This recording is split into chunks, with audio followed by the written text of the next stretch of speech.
अस्सलामु अलैकुम वरहमतुल्लाहि वबरकातुह। इन्नल हम्दुलिल्लाह नहमदुहु व नस्तईनुहु व नस्तगफिरुहु व नऊज़ु बिल्लाहि मिन शुरूरि अनफुसिना व मिन सय्यिआति अमालिना। मन यहदिहिल्लाहु फला मुदिल्ल लहु व मन युद्लिल फला हादिय लहु व अशहदु अन ला इलाहा इल्लल्लाहु वहदहु ला शरीका लहु व अशहदु अन्न मुहम्मदन अब्दुहु व रसूलुहु सल्लल्लाहु तआला अलैहि व अला आलिहि व सहबिहि व सल्लम तस्लीमन कसीरा। अम्मा बाद फ़क़द क़ाल इमाम अल-बुख़ारी रहमहुल्लाहु तआला बाबु मा युज़करु फ़ित-ताउन। क़ाल हद्दसना हफ़्स बिन उमर क़ाल हद्दसना शुअबा क़ाल अख़बरनी हबीब बिन अबी साबित क़ाल समिअतु इब्राहीम बिन सअद क़ाल समिअतु उसामा बिन ज़ैद रज़ियल्लाहु तआला अन्हु युहद्दिसु सअदन अन नबी सल्लल्लाहु अलैहि वसल्लम क़ाल इज़ा समिअतुम बित-ताउन बिअर्दिन फ़ला तदख़ुलूहा वइज़ा वक़अ बिअर्दिन व अंतुम बिहा फ़ला तख़रुजू मिनहा फ़क़ुल्तु अंत समिअता युहद्दिसु सअदन वला युनकिरुहु क़ाल नाम।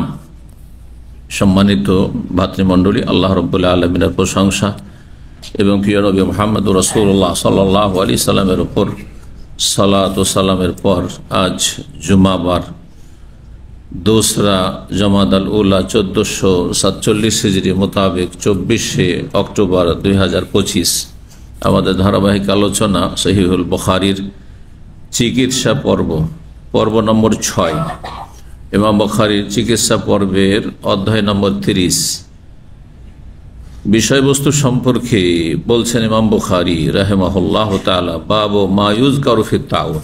এই অধ্যায় হচ্ছে যেসব আলোচনা এসেছে হাদিসে প্লেগ সম্পর্কে। প্লেগ বিশেষ ধরনের মহামারী, যেটি প্লেগ বলে পরিচিত আমাদের উপমহাদেশের ভাষায়, বাংলায় হোক উর্দু হিন্দিতে হোক, প্লেগ বলা হয়ে থাকে। বুঝেন প্লেগ? এমনি বুঝেন, কিন্তু দেখেছেন প্লেগ রোগী? কেউ দেখেছেন? হ্যাঁ, শুনেছেন? হ্যাঁ, কেউ দেখেছেন প্লেগ রোগে আক্রান্ত ব্যক্তিকে? প্লেগের রোগ কেমন হয়? আমার তো মনে হয় না। যারা হয়তো 70-80 বছর বয়সের আছেন তারা দেখে হবে, আমরা নিজেরা দেখিনি, তবে শুনেছি খুব বেশি। আমরা যখন খুব ছোট ছিলাম, 8 থেকে 10 বছর এই 12 বছর এই সময়গুলোতে শুনতাম ঘোষকরা সরকারের পক্ষ থেকে ঘোষণা করার জন্য আসতো, জি, যাকে বলা হয়তো আমাদের দেশের ভাষায় গুটি বসন্ত। নাম শুনেছেন? গুটি বসন্ত এক ধরনের মারাত্মক কষ্টদায়ক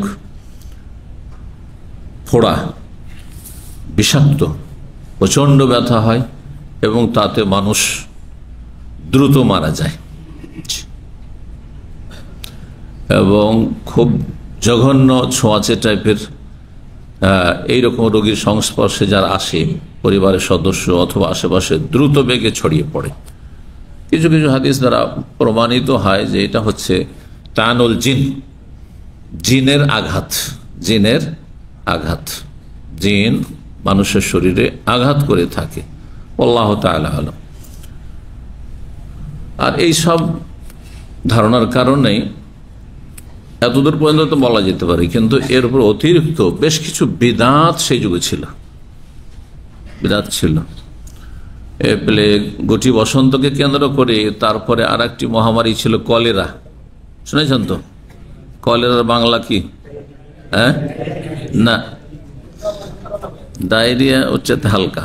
কলেরার একটি বাংলা শুদ্ধ, হ্যাঁ, আপনার ডাক্তারি বই পুস্তকের ভাষা, যদি কেউ বলতে পারেন। বাংলার অনেক শিক্ষিত লোকের আছেন, কিন্তু হ্যাঁ, না, উদারময় পেটের রোগ, উদার মানে পেট, উদারময় পেটের, ওই ডায়রিয়াকে উদারময় বলা হয়। ওলা উঠা, হ্যাঁ, মাশাআল্লাহ। তো কলেরা, আমি কলেরা দেখেছি ছোটকালে।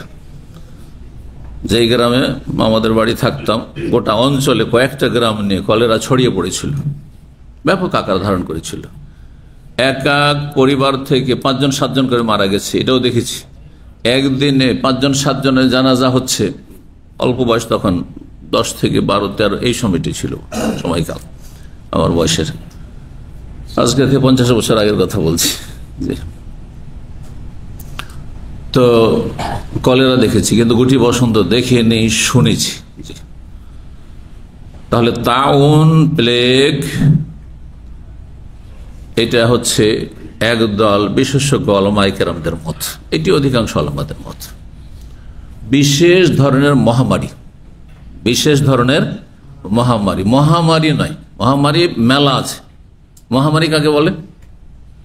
মহামারী যে শব্দটি আছে, যদি আপনাকে জিজ্ঞেস করা হয় মহামারী কোন রোগকে বলে, কি বলবেন? এমন মারাত্মক ব্যাধি যাতে অনেক লোক মারা যায়, অনেক লোক মরে যায়, মহামারী। তাহলে মহামারী অনেক আছে। কলেরা মহামারী, কিন্তু কলেরা তাউন না, প্লেগ না, বুঝছেন না? মহামারীর আরবি হচ্ছে ওবা। ওবা, দেশে ওবা শব্দ এসছে। মহামারী মক্কা মদিনায় তো হইতে পারে, কিন্তু সেই হাদিস দ্বারা প্রমাণিত যে মক্কা মদিনায় যখন হয়তো মক্কা ইনশাআল্লাহ দাজ্জাল প্রবেশ করবে না, এবং তাউন, প্লেগ এর মহামারী প্রবেশ করবে না। মদিনায় মহামারী হয়েছে যুগে যুগে, অন্য অন্য রোগ। ওবা ছিল, রাসূলুল্লাহ সাল্লাল্লাহু আলাইহি ওয়াসাল্লাম যখন হিজরত করে আসেন তখন মদিনার আবহাওয়া খুব খারাপ ছিল, যে আসতো সেই অসুস্থ হয়ে যেত। এর আগে একবার করে হাদিস এসছে। তারপরে আপনার করোনাতে মদিনার লোকেরা, মক্কার লোকেরা আক্রান্ত হয়েছে, চোখের সামনে কয়েক বছর আগে আপনারাও দেখলেন। তাহলে ওয়াবা মক্কা মদিনায় আসতে পারে, কিন্তু তাউন নামক যে মহামারী, এক ধরনের মহামারী, সেটা থেকে মদিনাবাসী সুরক্ষিত থাকবে। জি,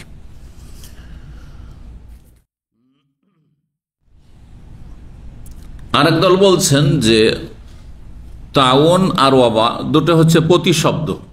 প্রতিশব্দ কাকে বলে? বাংলা জানার লোকেরা হাত ওঠান, সবাই হাত ওঠান। দুটি শব্দ বা একাধিক শব্দ, দুটি বা ততোধিক, একাধিক শব্দ, কিন্তু অর্থ হচ্ছে একটি। আরবিতে এটাকে বলে মোতারাদিফ। মোতারাদিফ, আলফাজ আল মোতারাদিফা, এমন কিছু শব্দ যেগুলি একটি অর্থ বহন করে। অনেকগুলো শব্দ, কিন্তু দুই বা তার বেশি হতে পারে। তাহলে তাউন যাকে বলে সেটা হচ্ছে ওবা। আরেক দল বলছে মানে ওবা মানে মহামারী, আর তাউন মানে মহামারী, কিন্তু বিষয়টি সূক্ষ্ম নয়।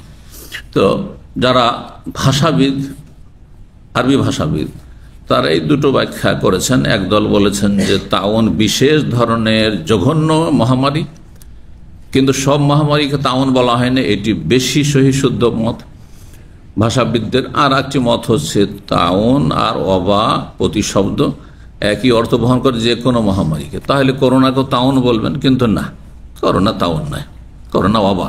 জি, তো আজকে দীর্ঘ সময় আমাদের আলোচনা চলবে এই তাউন, প্লেগ এর মহামারী সম্পর্কে, এবং এই রোগ যদি কোথাও আল্লাহ না করে ছড়িয়ে পড়ে, আল্লাহ হেফাজত করুন, ভালো মানুষদের বিশেষভাবে আল্লাহ হেফাজত করুন, যে কোনো দুরারোগ্য ব্যাধি থেকে, মারাত্মক ব্যাধি থেকে, জঘন্য ব্যাধি থেকে আল্লাহ রাব্বুল আলামিন আমাদের আফিয়াত দান করুন, এবং মুসলিম উম্মার ভালো মানুষদের বিশেষভাবে দোয়া করে তাদের জন্য আল্লাহ হেফাজতে রাখেন। জি, 5728 নম্বর হাদিস। হাদিস বর্ণনা করছেন ইব্রাহিম বিন সাদ, তিনি বলছেন সামিআতু ওসামা বিন যায়েদ, আমি ওসামা বিন যায়েদ রাদিয়াল্লাহু তাআলা আনহু থেকে শুনেছি। ওসামা ও সাহাবী এবং যায়েদ ইবনে হারেসা ও সাহাবী। যায়েদ বিন হারেসার নাম একমাত্র কোরআনে কারীমে রয়েছে, একজন সাহাবীর নাম কোরআনে উল্লেখিত হয়েছে, তিনি হচ্ছেন যায়েদ। কোন সূরায়? সূরা ফালাম্মা কাদা যায়েদুম মিনহা ওয়াতারান যাওয়াজনাকাহা। যায়েদ বিন হারেসা রাদিয়াল্লাহু তাআলা আনহু নবী সাল্লাল্লাহু আলাইহি সাল্লামের পালক পুত্র ছিলেন। ইসলাম পূর্বে পালক পুত্র গ্রহণ করা যায় ছিল, এমন ভাবে যায় ছিল ব্যাপকভাবে, যে সে যে পালক নিল তার সাথে নিজেকে সম্পৃক্ত করবে, বাপের নাম বলার প্রয়োজন নেই, বাপ থেকে নিয়ে এসে বা বাপের নাম উজ্জ্ব রেখে নিজের সাথে তাকে মিলিত করবে, এবং সেই পালক যিনি নিয়েছেন তার ইন্তেকালের পরে ধন সম্পদের ভাগ, সম্পদ সব সেই পাবে। এসব ছিল জাহিলি যুগে। ইসলাম আসার পরে পালক পুত্র একেবারে হারাম, না একটা পর্যায় পর্যন্ত জায়েজ আছে? প্রশ্ন, যদি কেউ নিঃসন্তান হয়, ছেলে মেয়ে নাই, অথবা মেয়ে আছে কিন্তু ছেলে নেই, ছেলে আছে কিন্তু মেয়ে নেই, আর কাউকে পালক নিতে চায়, অথবা ধরেন অজ্ঞাত পরিচয়, শিশু অনেক সময় রাস্তাঘাটে পড়ে থাকে, কেউ তো লালন পালন করতে হবে, কেউ নিল, ভালো কথা, সওয়াবের আশায় যদি নেন তো ভালো, সওয়াবের কাজ। একটি শিশুকে আপনি প্রতিপালন করলেন, ভালো তরবিয়ত দিলেন, বরং তার জীবনটা রক্ষা করলেন। হয়তো এইভাবে পড়ে থাকলে মারা যেত কয়েক ঘন্টার মধ্যে, আপনি উঠিয়ে নিয়ে এসছেন, মানুষ করেছেন। শুধু জায়েজ নয়, অনেক সময় সওয়াবের কাজ, অনেক সময় ফরজ। একটা বাচ্চা রাস্তায় মরে যাচ্ছে, রেল লাইনের পাশে বাচ্চা পড়ে থাকে, হ্যাঁ, রোডের পাশে পড়ে থাকে আমাদের দেশে, হ্যাঁ, যারও সন্তান অথবা কেউ অভাবে তাড়নায় ফেলে দিয়ে চলে গেছে, মায়াতে মারতেও পারেনি, আর রাখবেও না হয়তো মানুষ সম্মানের জন্য, হ্যাঁ, হারাম সন্তান, অথবা খাওয়াতে পারবেন না, হ্যাঁ, দেখাশোনা করতে পারবেন, যারা ফেলে দিয়ে চলে গেছে। এসব ঘটে না? আপনি যদি উঠিয়ে নিয়ে আসেন তো অনেক সওয়াবের কাজ। আপনার বিকল্প সেখানে কেউ যদি না থাকে, আপনি যদি উঠিয়ে না নিয়ে আসেন, সেই বাচ্চাটি মারা যায়, তাহলে আপনার উপর ফরজ, আমার উপর ফরজ। আমি শুধু জানলাম, আমি দেখলাম, আর ছটপট করছে বাচ্চাটি, 1-8 ঘন্টার মধ্যে মারা যাবে, এই সময়ের মধ্যে আর কেউ নাও আসতে পারে, কেউ দায়িত্ব নিচ্ছে না, তাহলে আমার উপরে ফরজ। জি, এক কথায় ফারজে কেফায়া, অনেকে আছেন সেখানে ফারজে কেফায়া, কোনো একজনও যদি এর প্রতিপালন না করে, এর প্রাণ রক্ষা না করে, তো সমস্ত এলাকাবাসী গুনাহগার, জানাজার সালাতের মতো। ফারজে কিফায়া, তাহলে ফারজে কিফায়া শুধু জানাজা নয়, বহু মাসলা মাসাইল যে ফারজে কিফায়া। দিনের বড় আলেম হওয়া কি ফারজে কিফায়া?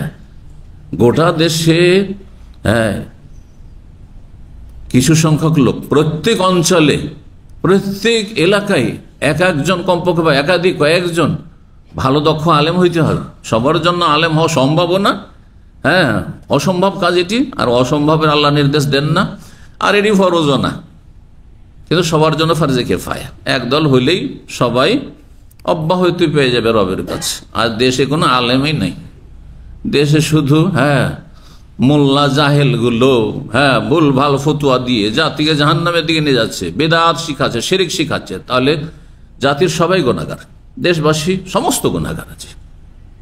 ফালাউলা নাফারা মিন কুল্লি ফিরকাতিন মিনহুম তায়েফা লিয়াতাফাক্কাহু ফিদ-দীন ওয়া লিয়ুনযিরু কওমাহুম ইযা রাজাউ ইলাইহিম লাআল্লাহুম ইয়াহযারুন। এই ফরজে কিফায়া সূরা তওবার আয়াত দ্বারা প্রমাণিত। প্রত্যেক ক্ষুদ্র একটি দল হতে একদল কেন তারা বেরিয়ে যায় না দ্বীনের শিক্ষা গ্রহণের জন্য, উচ্চ শিক্ষার জন্য, লিয়াতাফাক্কাহু ফিদ-দীন, দ্বীনের ফিকহ, দ্বীনের জ্ঞান অর্জনের জন্য। তাহলে বেরিয়ে যাওয়া, দূরে গিয়ে এলাকায়, ডিস্ট্রিক্টে ভালো কোনো ইসলামিক প্রতিষ্ঠান নেই, দেশে নেই, বিদেশে এসে, আরব দেশে এসে, যেখানে ভালো উচ্চশিক্ষা রয়েছে। এখন বর্তমানে আরব দেশে উচ্চশিক্ষা রয়েছে, এমন সময় হইতে পারে, ব্যতিক্রম ঘটতে পারে। ইমাম বুখারী রাহিমাহুল্লাহর জায়গায় বোখারাতে, হ্যাঁ, সবচেয়ে বেশি শিক্ষা ছিল, বাগদাদে ছিল, এখনো সেটা নেই। তাহলে আপনাকে দেখতে হবে যে কোথায় সবচেয়ে বেশি, আমি যেই সাবজেক্ট পড়তে যাচ্ছি সেই সাবজেক্টের লেখাপড়া, বিশেষ করে দিনের ক্ষেত্রে কোথায় বেশি ভালো লেখাপড়া করা যায় সেখানে যাওয়া, তাহলে ফারজে কিফায়া। বর্তমান যুগে আরব দেশে এসে কিছু আলেম সারা বিশ্ব থেকে, হ্যাঁ, দক্ষতা হাসিল করে যাবে, হ্যাঁ, ফকিহ আলেম হয়ে যাবে সত্যিকারের, এটা ফারজে কিফায়া। যদি কেউ না আসে, দেশে সবাই গুনাহগার। নাফারা মিন কুল্লি ফিরকাতিন, বেরিয়ে যেতে হবে বাড়ি থেকে, তাহলে গ্রামে থাকলে হবে না, নিজের ডিস্ট্রিক্টে শুধু থেকে গেলে হবে না, যেখানে উচ্চ শিক্ষা আছে সেখানে যেতে হবে। আর সর্বনিম্ন শিক্ষা, যার মাধ্যমে আপনি সহি শুদ্ধ আল্লাহর ইবাদত করতে পারেন, আর বিশুদ্ধ আকীদা আপনি ধারণ করতে পারেন, লালন করতে পারেন, আর হালাল হারামকে যাচাই বাছাই করে আপনি বেঁচে থাকতে পারেন হারাম থেকে, হালাল পাক পবিত্র জীবন যাপন করতে পারেন, এতটুকু, এটা হচ্ছে ফরজে আইন, সবার উপরে ফরজ, প্রত্যেকের জন্য জানা ফরজ। আকীদার মৌলিক বিষয়গুলি, খুঁটিনাটি নয়, খুঁটিনাটি অনেক বিষয় আছে যেগুলি, হ্যাঁ, সাহাবায়ে কেরাম ওইভাবে খুঁটিনাটি করে শিখেন, কিন্তু তারা মৌলিক বিষয় শিখেছেন, যে কোরআন হাদিসে যে আকীদার কথা আছে আমরা সব বিশ্বাস করি, মৌলিক আকীদার বিষয়গুলি বিশ্বাস করতে হবে। কিন্তু কোরআন হাদিসে আছে সেগুলির কোন একটি বিশ্বাস না করেন তাহলে পথভ্রষ্ট। সাহাবারা এমনটা করতেন না যে আল্লাহর হাত নাই কুদরতি হাত, হ্যাঁ আল্লাহর কুদরতি পায়ে সেজদা করছি, কথা বলছেন না? কারণ এটি গুমরাহি, এটি কুফরি কথা। কিন্তু আল্লাহ যা বলেছেন, হাত বলে থাকলে হাত বিশ্বাস করি, চেহারা বলে চেহারা বিশ্বাস, চেহারা বলে চোখ বলে চোখ বিশ্বাস করি, কদমের কথা রয়েছে হাদিসে বিশ্বাস করি, এতটা সাহাবারা জানতেন। এটা হচ্ছে মৌলিক শিক্ষা, প্রত্যেকে জানতে হবে। যা আছে কোরআন হাদিস তার বিপরীত যদি আপনি বিশ্বাস করেন, তার ভুল জানছেন, সহিটা কেন জানছেন না? আমার কথাটা বুঝতে পারছেন তো? আপনি মৌলিক জানবেন, কিন্তু আপনি খুঁটিনাটি কোনোটাতে ঢুকে গিয়ে আপনি ভুলটাই জানছেন না, আপনি ইসলাম বিরোধী আকিদ, ভ্রান্ত আকিদা জানছেন, সহিটা কেন জানলেন না? সহিটা জানা আগে ফরজ ছিল।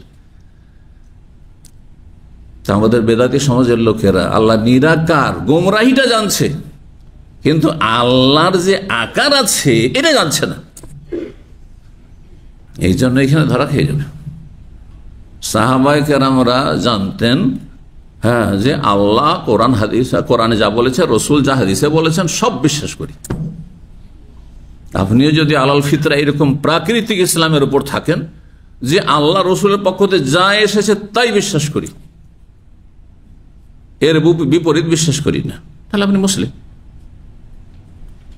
প্রথম দিন থেকে কলমা পড়ার পর থেকে মুসলিমের জন্য বলছে, ওই না ও তো কিছু জানে না, সহি আকীদার বিস্তারিত কিছু, কিন্তু এর এই বিশ্বাস নিয়ে এসেছে আমি কলিমা পড়লাম এবং ইসলামে যা আছে তা আমি বিশ্বাস করি, সুতরাং সে মুসলিম আমাদের মধ্যে।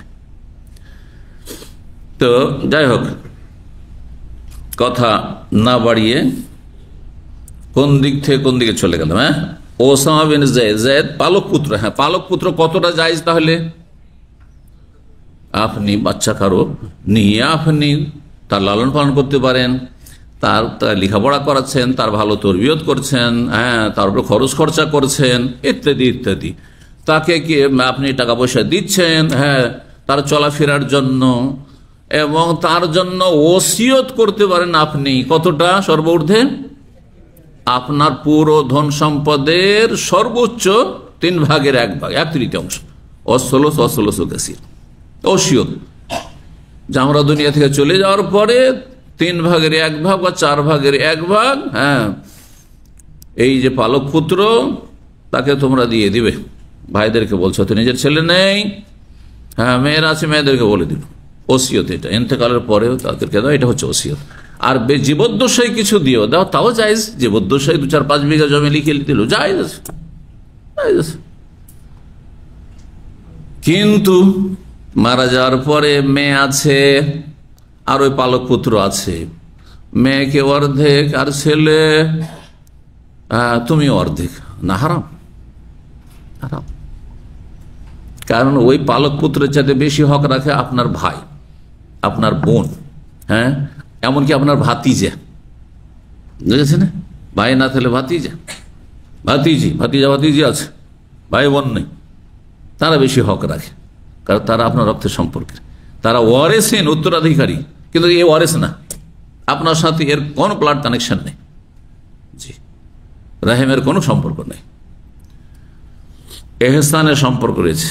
তো শরীয়তে তাহলে আচ্ছা, তারপরে আর একটা জিনিস বাধা নিষেধ ওখানে, পালক পুত্র নিয়ে অধিকাংশ লোকেরা তার, হ্যাঁ, কাগজপত্র কি করছে, নাম পরিবর্তন করে নিচ্ছে। তার বাবার নাম নাই, কার নাম আছে? যে পালক নিয়েছে তার নাম আছে। না, জায়েজ নয়, হারাম, কাবিরা গুনাহ এটি।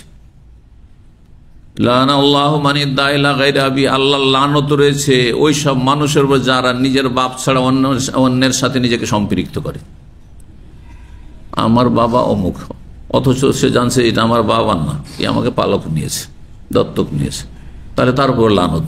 আর যে নিজের সাথে সম্পৃক্ত কাগজপত্র এইভাবে করে নিল, তার উপর লানত রয়েছে। সুতরাং নেকি করতে গিয়ে কাবিরা গুনাহে লিপ্ত হবেন না, আশা করি বুঝতে পারছেন। তো ওসামা এই যায়েদের ছেলে, ওসামা রাদিয়াল্লাহু তাআলা আনহুকে রাসূলুল্লাহ খুব ভালোবাসতেন, যেমন হাসান হোসেনকে ভালোবাসতেন। কারণ নিজের ঘরে লালিত পালিত তার বাবা আর তারই সন্তান, সুতরাং ওই নাতির মতো আদর্শেন হবে, যদিও নাতি নয়, কিন্তু নাতির মতোই আদর্শেন পেয়েছে। হিব্বু রাসূলিল্লাহ সাল্লাল্লাহু আলাইহি ওয়াসাল্লাম হাদিসে রয়েছে, রাসূলুল্লাহ প্রিয়জন। এই জন্য এক মহিলা যখন চুরিতে ধরা খেল, যার নাম ছিল ফাতেমা, মখজুম বংশের, খুব বড় বড় সম্ভ্রান্ত বংশ, কোরাইশ বংশ, কোরাইশের একটি গোত্র হচ্ছে মখজুম, বানু মখজুম। তখন কেউ সাহস করছে না রাসূলুল্লাহ সাল্লাল্লাহু আলাইহি ওয়াসাল্লামের কাছে সুপারিশ করতে, কারণ আদালতে কেস পৌঁছে গেছে। আদালতে কেস পৌঁছার আগে মাফ করতে পারে। এটা এখানে আর একটি মশলা, কথাতে কথা বাড়ছে, কিন্তু এইসব মশলা জানা জরুরি। কারো বাড়িতে চুরি করেছে, আপনার কেউ মোবাইল চুরি করেছে, আপনি ক্ষমা করতে পারেন, আপনি আর ওর মাঝে যখন আছে ঘটনাটি, হ্যাঁ, কিন্তু যখন আদালতে গড়িয়ে গেছে, থানা পুলিশ হয়ে গেছে, অথবা আদালতে কেস পৌঁছে গেছে, তারপরে যদি বললো আমি মাফ করে দিলাম, এই অধিকার আপনার না, এই অধিকার সরকারের হয়ে যায়। তখন সরকার যদি মনে করে যে তোমার মাফ করা যথেষ্ট না, এর পানিশমেন্ট করতে হবে, না হলে আগামীতে আবার বড় ডাকাত হবে, বড় ছিনতাইকারী হবে, বড় চোর হবে, তাহলে সরকারের পূর্ণ অধিকার আছে। কথা বোঝা গেল? আর দণ্ডবিধান ক্ষেত্রে বিশেষ করে, যেখানে দণ্ডবিধান রয়েছে, দণ্ডবিধান মানে কিসাস, হ্যাঁ, চোরের হাত কাটা ইত্যাদি ইত্যাদি, এইসব জেনা, হ্যাঁ, তো এইসব বিষয়গুলি যখন হাকিমের কাছে, শাসকের কাছে পৌঁছে যাবে, তখন শাসকের অধিকার। কারণ একজন মানুষ যখন ক্রাইম করে তখন সে কয়েকটি হক নষ্ট করে, আল্লাহর হক নষ্ট করে, আল্লাহ নাফরমানি করে, রাসূল সাল্লাল্লাহু আলাইহি ওয়াসাল্লামের হক নষ্ট করে, রাসূলের বিরুদ্ধাচরণ করে, আসাল্লাহ ওয়া রাসূল, আল্লাহ এবং রাসূল নাফরমানি করেছে, বিরুদ্ধাচরণ করেছে, অন্যায় লিপ্ত হয়েছে, এবং শাসকের হক নষ্ট করেছে, দেশে ক্রাইম করে, অপরাধ করে, হ্যাঁ, সরকারের হক নষ্ট করেছে, সরকারি আইন লঙ্ঘন করেছে। মানব রচিত আইনের কথা বলছেন না, আমাদের আইনই হচ্ছে ইসলাম, আমাদের আইনই হচ্ছে আল কোরআন ওয়াস সুন্নাহ। জি, যদি সত্যিকারী কেউ মুসলিম হয় তাহলে এটা বিশ্বাস রাখতে, ইয়াকিন রাখতে হবে, পারি আর না পারি, কিন্তু ইয়াকিন রাখতে হবে যে আমার বিধান হচ্ছে ওহী, কোরআন এবং সুন্নাহ সার্বিক ক্ষেত্রে। আর এই বিধান কায়েম করার জন্য আমরা আবার কুফরি তন্ত্রে যাব না, দান সাদকা করার জন্য চুরি করতে যাব না। বুঝতে পারছেন? আপনাদের অনেকে অভাবী গরিব আছে, সবাই দান সাদকা করছে, আমি তো দান সাদকা করতে পারি না, এক কাজ করি, আমার রুমমেটের টাকা পয়সা তো মেলা আছে, কিছু চুরি করে নিয়ে গিয়ে ইসলামিক সেন্টারে দান করে দিই, চলবে? তো গণতন্ত্র ঠিক ওই রকমই, ইসলামিস্টদের, ইসলামপন্থীরা যে ইসলামী গণতন্ত্র নাম দিয়েছে, দিয়ে বলছে আমরা কি করব, হ্যাঁ, দেশে ইসলামী শাসন কায়েম করব, তার মানে আমরা কুফরি করে, হ্যাঁ, কি করব, ইসলামী আদালত কায়েম করব। এবার বুঝতে পেরেছেন? কুফরি বড় অপরাধ না চুরি করা বড় অপরাধ? কুফরি বড় অপরাধ। চুরি করে দান করছে, ও ফাঁসিকি কাজ করেছে, ফাঁসেক, ও আবার সাদকা করতে চায়। আমি শুনেছি, সত্য না মিথ্যা আল্লাহ জানে, ভারতে একটি স্টেট রয়েছে, 25টা স্টেট, সেটা হচ্ছে বিহার। তো বিহার রাজধানী পাটনাতে নাকি একজন বড় কুখ্যাত ডাকাত ছিল, আমরা ছোটকালে শুনতাম এটা, হ্যাঁ, ছাত্র জীবনে। ও ডাকাত, তখনকার যুগ ছিল ওই হোন্ডায় চড়ে ডাকাতি করা, ব্যাংক ডাকাতি করতো, বিভিন্ন জায়গায় ছিনতাই করতো, হোন্ডায় চড়ে ডাকাতি করতো। তো ও ডাকাতি করে করতো, খুব ভালো মানুষ আবার ছিল এদিক থেকে, যা ডাকাতি করতো সব দান সাদকা করিত গরিব দুঃখীকে। বুঝতে পেরেছেন? তো এই টাইপের হচ্ছে ইসলামী গণতন্ত্রপন্থীরা, যারা ইসলাম কায়েম করতে চায় ডেমোক্রেসির মাধ্যমে। ভালো করে বুঝেন, আমার কথাগুলি বুঝে নিলে আর আপনাদেরকে কেউ কানা কাহাই করে দেখাতে পারবেন, এসব ধোঁকাবাজিতে যাবেন না। আল্লাহ আমাদেরকে খেলাফত দেবেন, কিন্তু তরিকাও বাতলি দিয়েছেন, তরিকা আমাদের জন্য ছেড়ে দেননি।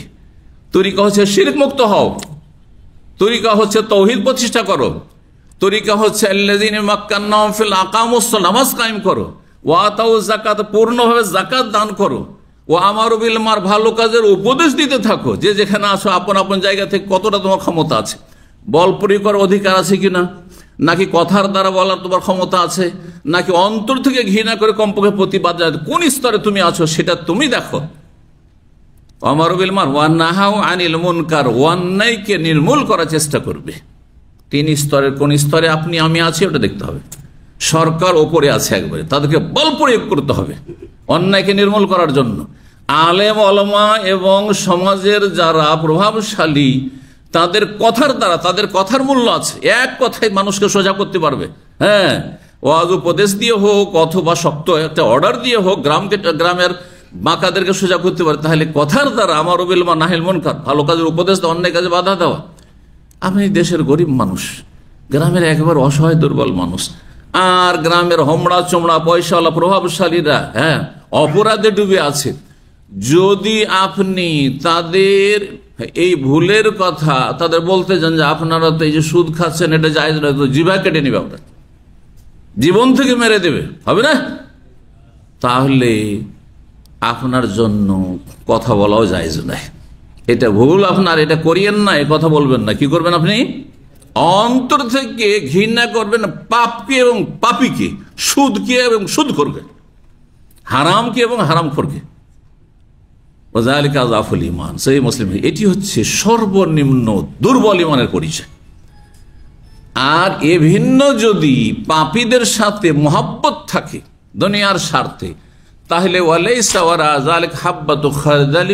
রাসূলুল্লাহ হাদিস, এরপরে সরিষা পরিমাণও ইমান থাকে না।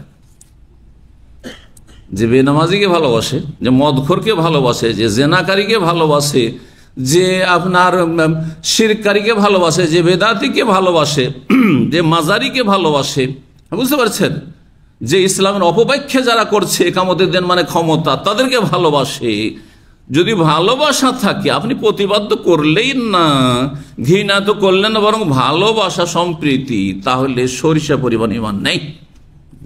রাসূলুল্লাহ সাল্লাল্লাহু আলাইহি ওয়াসাল্লাম। তো যাই হোক,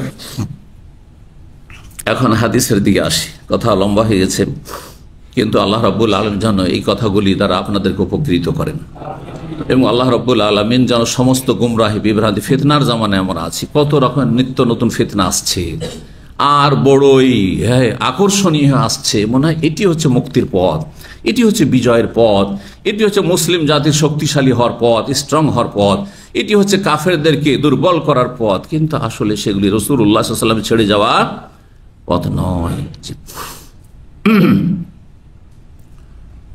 বলছেন ওসামা বিন যায়েদের কাছে আমি শুনেছি, ইব্রাহিম বিন সাদ বলছেন, ইউহাদ্দিসু সাদান, তিনি সাদ বিন আবি ওয়াক্কাস রাদিয়াল্লাহু আনহু হাদিস বর্ণনা করছিলেন। ইব্রাহিমের বাবার নাম সাদ, আর সাদ বিন আবি ওয়াক্কাসকে এই হাদিসটি শোনাচ্ছিলেন কে? Osama bin Zayd. Osama bin Zayd রাসূলুল্লাহ সাল্লাল্লাহু আলাইহি ওয়াসাল্লামের কাছের মানুষ, ঘরেই লালিত পালিত বা একবারে খুব ক্লোজড মানুষ। তিনি সাদ বিন আবি ওয়াক্কাসকে হাদিসটি শুনিয়েছেন। আনিন নবী সাল্লাল্লাহু আলাইহি ওয়াসাল্লাম হতে বর্ণনা করি যে রাসূলুল্লাহ সাল্লাল্লাহু আলাইহি ওয়াসাল্লাম বলেন, ইযা সামিতুম বিত্তাউন বিআরজিন, যখন তোমরা কোন প্লেগ সম্পর্কে শুনতে পাবে, বিআরজিন কোন দেশে বা কোন অঞ্চলে, ফালা তাদখুলু, শুনলে যে আল্লাহ না করে রিয়াজে এইরকমটা হয়েছে, শুনলেন যে সৌদি আরবে আছেন আপনি, শুনলেন যে বাংলাদেশে এখন প্লেগ দেখা দিয়েছে, তাহলে ফালা তাদখুলুহা, ছুটি যাওয়ার পরিকল্পনা ছিল, নিয়ত ছিল, আপনি যাবেন না, প্রবেশ করবেন না। দেশে ছুটি গিয়েছেন, জানছেন, আর কোন দেশে প্রবাসে আছেন, আপনি শুনছেন যে যেই প্রবাসে ছিলাম সেখানে প্লেগ ছড়িয়ে পড়েছে, আর আসবেন না, ফালা তাদখুলুহা, প্রবেশ করবেন না। আপনি নিরাপদ স্থানে আছেন, সেখানে থাকেন। সুবহানাল্লাহ, আপনি ভালো জায়গায় আছেন, ঝুঁকিপূর্ণ জায়গায় আসেন না, আপনি সুরক্ষিত স্থানে আপনি অবস্থান করুন। বলছেন ওয়াইদা ওয়াকা বিআরদিন ওয়া আনতুম বিহা, আর যদি কোন অঞ্চলে মহামারী ছড়িয়ে পড়ে, প্লেগের মহামারী ছড়িয়ে পড়ে, ওয়া আনতুম বিহা, সেই সময় সেখানে তুমি অবস্থান করছো, ফালা তাখরুজু মিনা, সেখান থেকে বেরিয়ে পালাবে না। অন্য রিওয়ায়াত আসছে ফালা তাখরুজু মিন ফিরারাম মিনহা, সেখান থেকে জান বাঁচাবার জন্য, জীবন রক্ষার জন্য পালাই এখান থেকে। অনেকে আক্রান্ত হতে লেগেছে, সুতরাং আমি তো এখন পর্যন্ত আক্রান্ত হয়নি, এখান থেকে ছুটি চলে যায় না। যাবেন না আপনি, যাবেন না আপনি। কেন? হতে পারে যে সেই জার্ম আপনার মধ্যে চলে এসছে, সেই জীবাণু আপনার মধ্যে প্রবেশ করে গেছে, ওই সেই ছোঁয়াচে লেগে গেছে আপনাকে, আর আপনি ভাবলেন যে আমি তো সুস্থ আছি, কোনো লক্ষণ দেখেননি, সেখান থেকে পালালেন, এই জীবাণু বহন করে নিয়ে গিয়ে আপনি আর এক দুনিয়াতে ছড়িয়ে দিলেন, নিজের দেশে ছড়িয়ে দিলেন, বহু মানুষের ধ্বংসের কারণ হয়ে গেলেন আপনি। না, মরলে আপনি মরেন, কিন্তু অন্যদেরকে আর মারবেন না, আপনি অন্যদেরকে সুরক্ষিত রাখেন, অন্য অঞ্চলের মানুষকে সুরক্ষিত রাখেন। আশা করি বুঝতে পারছেন যে আল্লাহু আকবার, কত সুন্দর কথা রাসূলুল্লাহ সাল্লাল্লাহু আলাইহি ওয়াসাল্লামের, কত মায়ার কথা, কত ভালোবাসার কথা, যে তুমি নিজের জীবনটা কোরবানি করো, কিন্তু অন্যদেরকে তুমি কোরবানি করিও না, অন্যদের জন্য ঝুঁকির কারণ হয়ে না। ফালা তাখরুজ মিনহা ফাকুলতু, তখন আমি বললাম, ইব্রাহিম সাদ বলছেন যে আমি তখন বললাম ওসামা বিন যায়েদকে যে আনতা সামিতাহু ইউহাদ্দিসু সাদান, হ্যাঁ না, ফাকুলতু আনতা সামিতাহু ইউহাদ্দিসু সাদান, তুমি কি শুনেছো? তার মানে এখানে ইব্রাহিম বিন সাদ ছাত্র বলছেন, হাবিব বিন সাবিত ইব্রাহিম সাদকে বলছেন যে তুমি কি শুনেছিলে ওই সময় যখন ওসামা বিন যায়েদ সাদকে এই হাদিসটি বর্ণনা করে, আর তোমার আব্বাকে, ইব্রাহিম বিন সাদ মানে আব্বাকে, সাদকে, তো তোমার আব্বাকে যখন হাদিসটি বর্ণনা করে ওসামা বিন যায়েদ, তখন কি তুমি শুনছিলে নাকি কোনো মাধ্যম দিয়ে শুনেছো? হ্যাঁ, আচ্ছা, যখন হাদিসটি বর্ণনা করলেন কে? Osama bin Zayd. Osama bin বয়সের দিক থেকে যুবক মানুষ, কারণ নবী সাল্লাল্লাহু আলাইহি ওয়াসাল্লাম ইন্তেকালের সময় মাত্র তার 18-19 বছর বয়স। দেশে ও সমাজ একটি সেনা দলের নির্দেশ দিয়েছে রাসূলুল্লাহ সাল্লাল্লাহু আলাইহি ওয়াসাল্লাম সেই তার শেষ মুহূর্তে, আর তারপরে সেই সেনা দলটি মদিনার একটি মহল্লা এখন হয়েছে মদিনার বাইরে। আমরা যখন আজকের থেকে 35 বছর আগে ছিলাম তখন সেটি বধু একটি গ্রাম ছিল, জোরফ। কিং ফাহাদ হসপিটাল থেকে আরো এগিয়ে গিয়ে জোরফ একটা অঞ্চল আছে, তাবুক বা খাইবার রাস্তা বেরিয়ে যেতে। তো সেই জোরফ এলাকাটি মদিনার একসময় বাইরে ছিল, আমাদের যুগও একবার বাইরে ছিল একবারে, কিন্তু এখন মদিনা শহরের ভিতরে ঢুকে গেছে। তো ওই এলাকায় পৌঁছেছিলেন ওসামা রাদিয়াল্লাহু তাআলা আনহু, সেনা দলের নেতৃত্ব নবী সাল্লাল্লাহু আলাইহি ওয়াসাল্লামের পক্ষ থেকে পেয়ে। নবী সাল্লাল্লাহু আলাইহি ওয়াসাল্লাম এখানে একজন যুবক, 19 বছরের 18 বছরের যুবককে সেনাপ্রধান বানাচ্ছেন, আর সেখানে প্রবীণ সাহাবায়ে কেরাম, খোলাফায়ে রাশেদিন যারা, তারা তার নেতৃত্বে এখানে ঈমানের পরীক্ষা, এইরকম ঈমানের পরীক্ষা রাসূলুল্লাহ সাল্লাল্লাহু আলাইহি ওয়াসাল্লাম করার মাধ্যমে তরবিয়ত করেছেন মানুষের, আখলাক চরিত্র গঠন করেছেন। উদাহরণস্বরূপ বলি, আপনাদের মধ্য থেকে একজন ছেলে, এখন হয়তো দাড়ি গজেছে, 20-22 বছর 18 বছরের ছেলে, যে সামনে হয়তো 17-18 বছরের ছেলে, আর এখানে অনেক পাকা দাড়িওয়ালা ভাইরাও রয়েছেন 50-60 বছরের। একে যদি আমি ধরেন একটা দায়িত্ব দিয়ে দিলাম, ইসলামী সেন্টার এই কাজের ক্ষেত্রে দায়িত্ব, আমাদের রমজান মাসে ইফতার ক্যাম্প হবে আর তার ভলেন্টিয়ার লাগবে, ভলেন্টিয়ারদের প্রধান বানিয়ে দিলাম 18 বছরের ছেলেটিকে, আর ওখানে 60 বছরের 50 বছরের ভাইদেরকে, আপনাদেরকে এর হুকুম মেনে চলতে হবে। বড় ঈমানের পরীক্ষা, কারণ এখানে অহংকার হয় চূর্ণ বিচূর্ণ হয়ে যাবে, আর অহংকার মুক্ত হয়ে যাবেন, আর না হলে অহংকারের কারণে আপনি এই খেদমত থেকে বেরিয়ে যাবেন যে না আমি করবো না, এই বছর আমি থাকতে পারি, বিভিন্ন বাহানা করে দিবেন আপনি, বুঝতে পারছেন না? এইভাবে রাসূলুল্লাহ সাল্লাল্লাহু আলাইহি ওয়াসাল্লাম সাহাবায়ে কেরাম বিভিন্নভাবে তরবিয়ত করেছেন। শুধু আকীদার তরবিয়ত করেননি যে সহি আকীদা কিন্তু আখলাক চরিত্র ঠিক নেই, লেনদেন ঠিক নেই, এমন হওয়া যথেষ্ট নয়। শুধু নামাজ সুন্দর করিয়েছেন, খুব নামাজ পড়ো, এটাই শুধু করেননি, করেছেন সেটি, কিন্তু মুখ্য বিষয় কিন্তু সেটি যথেষ্ট নয়। আখলাক চরিত্র গঠনের জন্য এই রকমের পরীক্ষার সম্মুখীন করেছেন সাহাবায়ে কেরামদেরকে। যেমন তেমন কথা নয়, আমরা চাকরি করি, তাই না? আমার বয়স 60-এর দিকে, আর আমার ওপর একজন যদি যুবক ছেলে, 20-22 বছরের ছেলে, সে সৌদি হোক অথবা মিশরি হোক অথবা কোনো আরবিয়ান হোক অথবা আনারব হোক, ওকে নিয়ে এসে আমার ধরেন সুপারভাইজার বানিয়ে দিল, কেমন লাগবে? এটা মনে হয় শতকরা 1-2জনও মেনে নিতে পারবেন না সহজে, নিরুপায় হয়ে মানবেন আপনি, উপায় তো নেই, চাপিয়ে দেওয়া যেত, করবো ঠিক না? এখানে কিন্তু ঈমানের পরীক্ষা, এখানে কিন্তু আখলাক চরিত্র পরীক্ষা, এখানে অহংকার মুক্ত হওয়ার একটা বড় সুযোগ আছে। আমার মধ্যে কোনো অহংকার নেই, আমার সামিয়ানা ওয়া আতানা, মালিক যা বলেছে ঠিক আছে। মালিক আমার উপর সুপারভাইজার পাঠিয়ে, সুপারভাইজার বলছে, ফোরম্যান যে কথা বলছে সেটা মালিকেরই কথা, ধরে নিতে হবে। জি, আপনার কর্মক্ষেত্রে অনেকে কিন্তু সমস্যার সম্মুখীন হন, চাকরি চলে যাচ্ছে কিসের জন্য? আপনার যে মুদির বানিয়েছে, বা আপনার ওই সুপারভাইজার ফোরম্যান বানিয়েছে যাকে, সে আপনি তাকে পছন্দ করেন না, আপনি আপনার সাথে একসাথে কাজ করতো, অনেক সময় আপনার চাইতে অযোগ্য ফালতু লোক, তারপরে চাপিয়ে দেওয়া হয়েছে। আপনার ওপরের বসকে ভালো লেগেছে, আপনাকে ভালো লাগেনি, ওকে মালিক বানিয়েছে, মেনে নিতে পারছেন না, যার ফলে যখনই কোনো অর্ডার করছে ভালোভাবে নিচ্ছেন না, যখন নিচ্ছেন না তখন ওর মধ্যে তো একটা রিয়াক্ট করবে, তাই না? তখন আপনার ক্ষতি করার চেষ্টা করবে, আপনাকে এক্সিট লাগাবার চেষ্টা করবে, আপনার বিভিন্নভাবে স্যালারি কাটার চেষ্টা করবে, আপনাকে আউট করার চেষ্টা করবে। এইরকম ক্ষতির সম্মুখীন অনেকে হয়ে যাচ্ছেন, দুনিয়ার ক্ষতি করছেন, দিনেরও ক্ষতি। কারণ আপনার উপর যখন কাউকে মালিক বানিয়ে দেওয়া হয়েছে, পছন্দ হোক আর না হোক, ফিল মানশাতে ওয়াল মাকরাহে, ওবাদা বিন সামিত রাদিয়াল্লাহু সহিহ বুখারী মুসলিম হাদিসে রয়েছে যে আসাম শুনতে হবে, মানতে হবে মালিকের কথা, ভালো লাগুক আর মন্দ লাগুক। হ্যাঁ, আপনার পক্ষে হইল বিপক্ষ হইল, জি সামিনা ওয়া আতানা, যতক্ষণ আল্লাহ রাসূলের নাফরমানি না করতে বলবে। জি, তো এ ছিল হাদিস। আগের হাদিসে যে 5729 নম্বর হাদিস।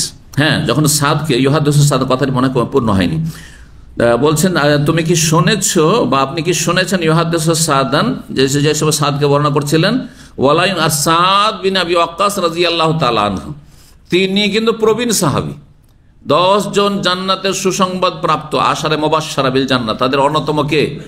সাদ বিন আবি ওয়াক্কাস। সাদ বিন আবি ওয়াক্কাস বয়োজ্যেষ্ঠ মানুষ, তারপরে জান্নাতের সুসংবাদ পাওয়া মানুষ। ওসামা বিন যায়েদ বয়সের দিক থেকে 17-18 বছরের হয়তো।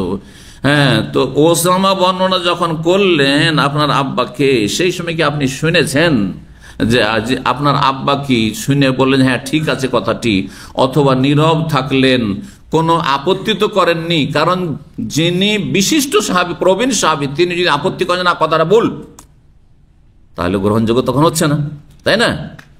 যে সাদ বিন আবি ওয়াক্কাস বিশিষ্ট সাহাবী, প্রবীণ সাহাবী, আর ইয়ে ছোট অল্প বয়সের মানুষ ও সাহাবা হাদিস বর্ণনা করছেন প্লেগ সম্পর্কে, তো কথাটি শোনার পরে উনি কি নীরব থেকেছেন না? ওয়ালায়ুনকেরও কোনো প্রতিবাদ তো করেননি? আল্লাহ নাম, হ্যাঁ কোনো প্রতিবাদ করেন। আমার আব্বা শোনার পরে নীরব থেকেছেন, তার মানে হাদিসটি তিনি মেনে নিয়েছেন। হয় তার প্রথম শুনেছেন তিনি, অথবা তিনি তার জানতেন হয়তো, কিন্তু তার সমর্থন করেছেন। এক কথায় হাদিস স্বীকৃত হাদিস। 5729 নম্বর হাদিস। হাদিস বর্ণনা করছেন আব্দুল হামিদ বিন আব্দুর রহমান বিন যায়েদ বিন খাত্তাব। যায়েদ বিন খাত্তাব ওমর রাদিয়াল্লাহু তাআলার ভাই, ওমর রাদিয়াল্লাহু তাআলার ভাই। তার কথা বিশেষভাবে এই জন্য বলবো যে আমরা যে এলাকায় অবস্থান করেছি, এখান থেকে রিয়াদ যেতে একটা জায়গা ছিল যেখানে যায়েদ বিন খাত্তাবের মাজার ছিল। আশ্চর্য হবেন, এক সময় সৌদি আরবে কি ছিল? মাজার ছিল। মাজার উপর গম্বুজ বানানো ছিল, মাজারের উপর ঘর নির্মাণ করা ছিল, সাজসজ্জিত থাকতো, আর মাজার পূজা হইত।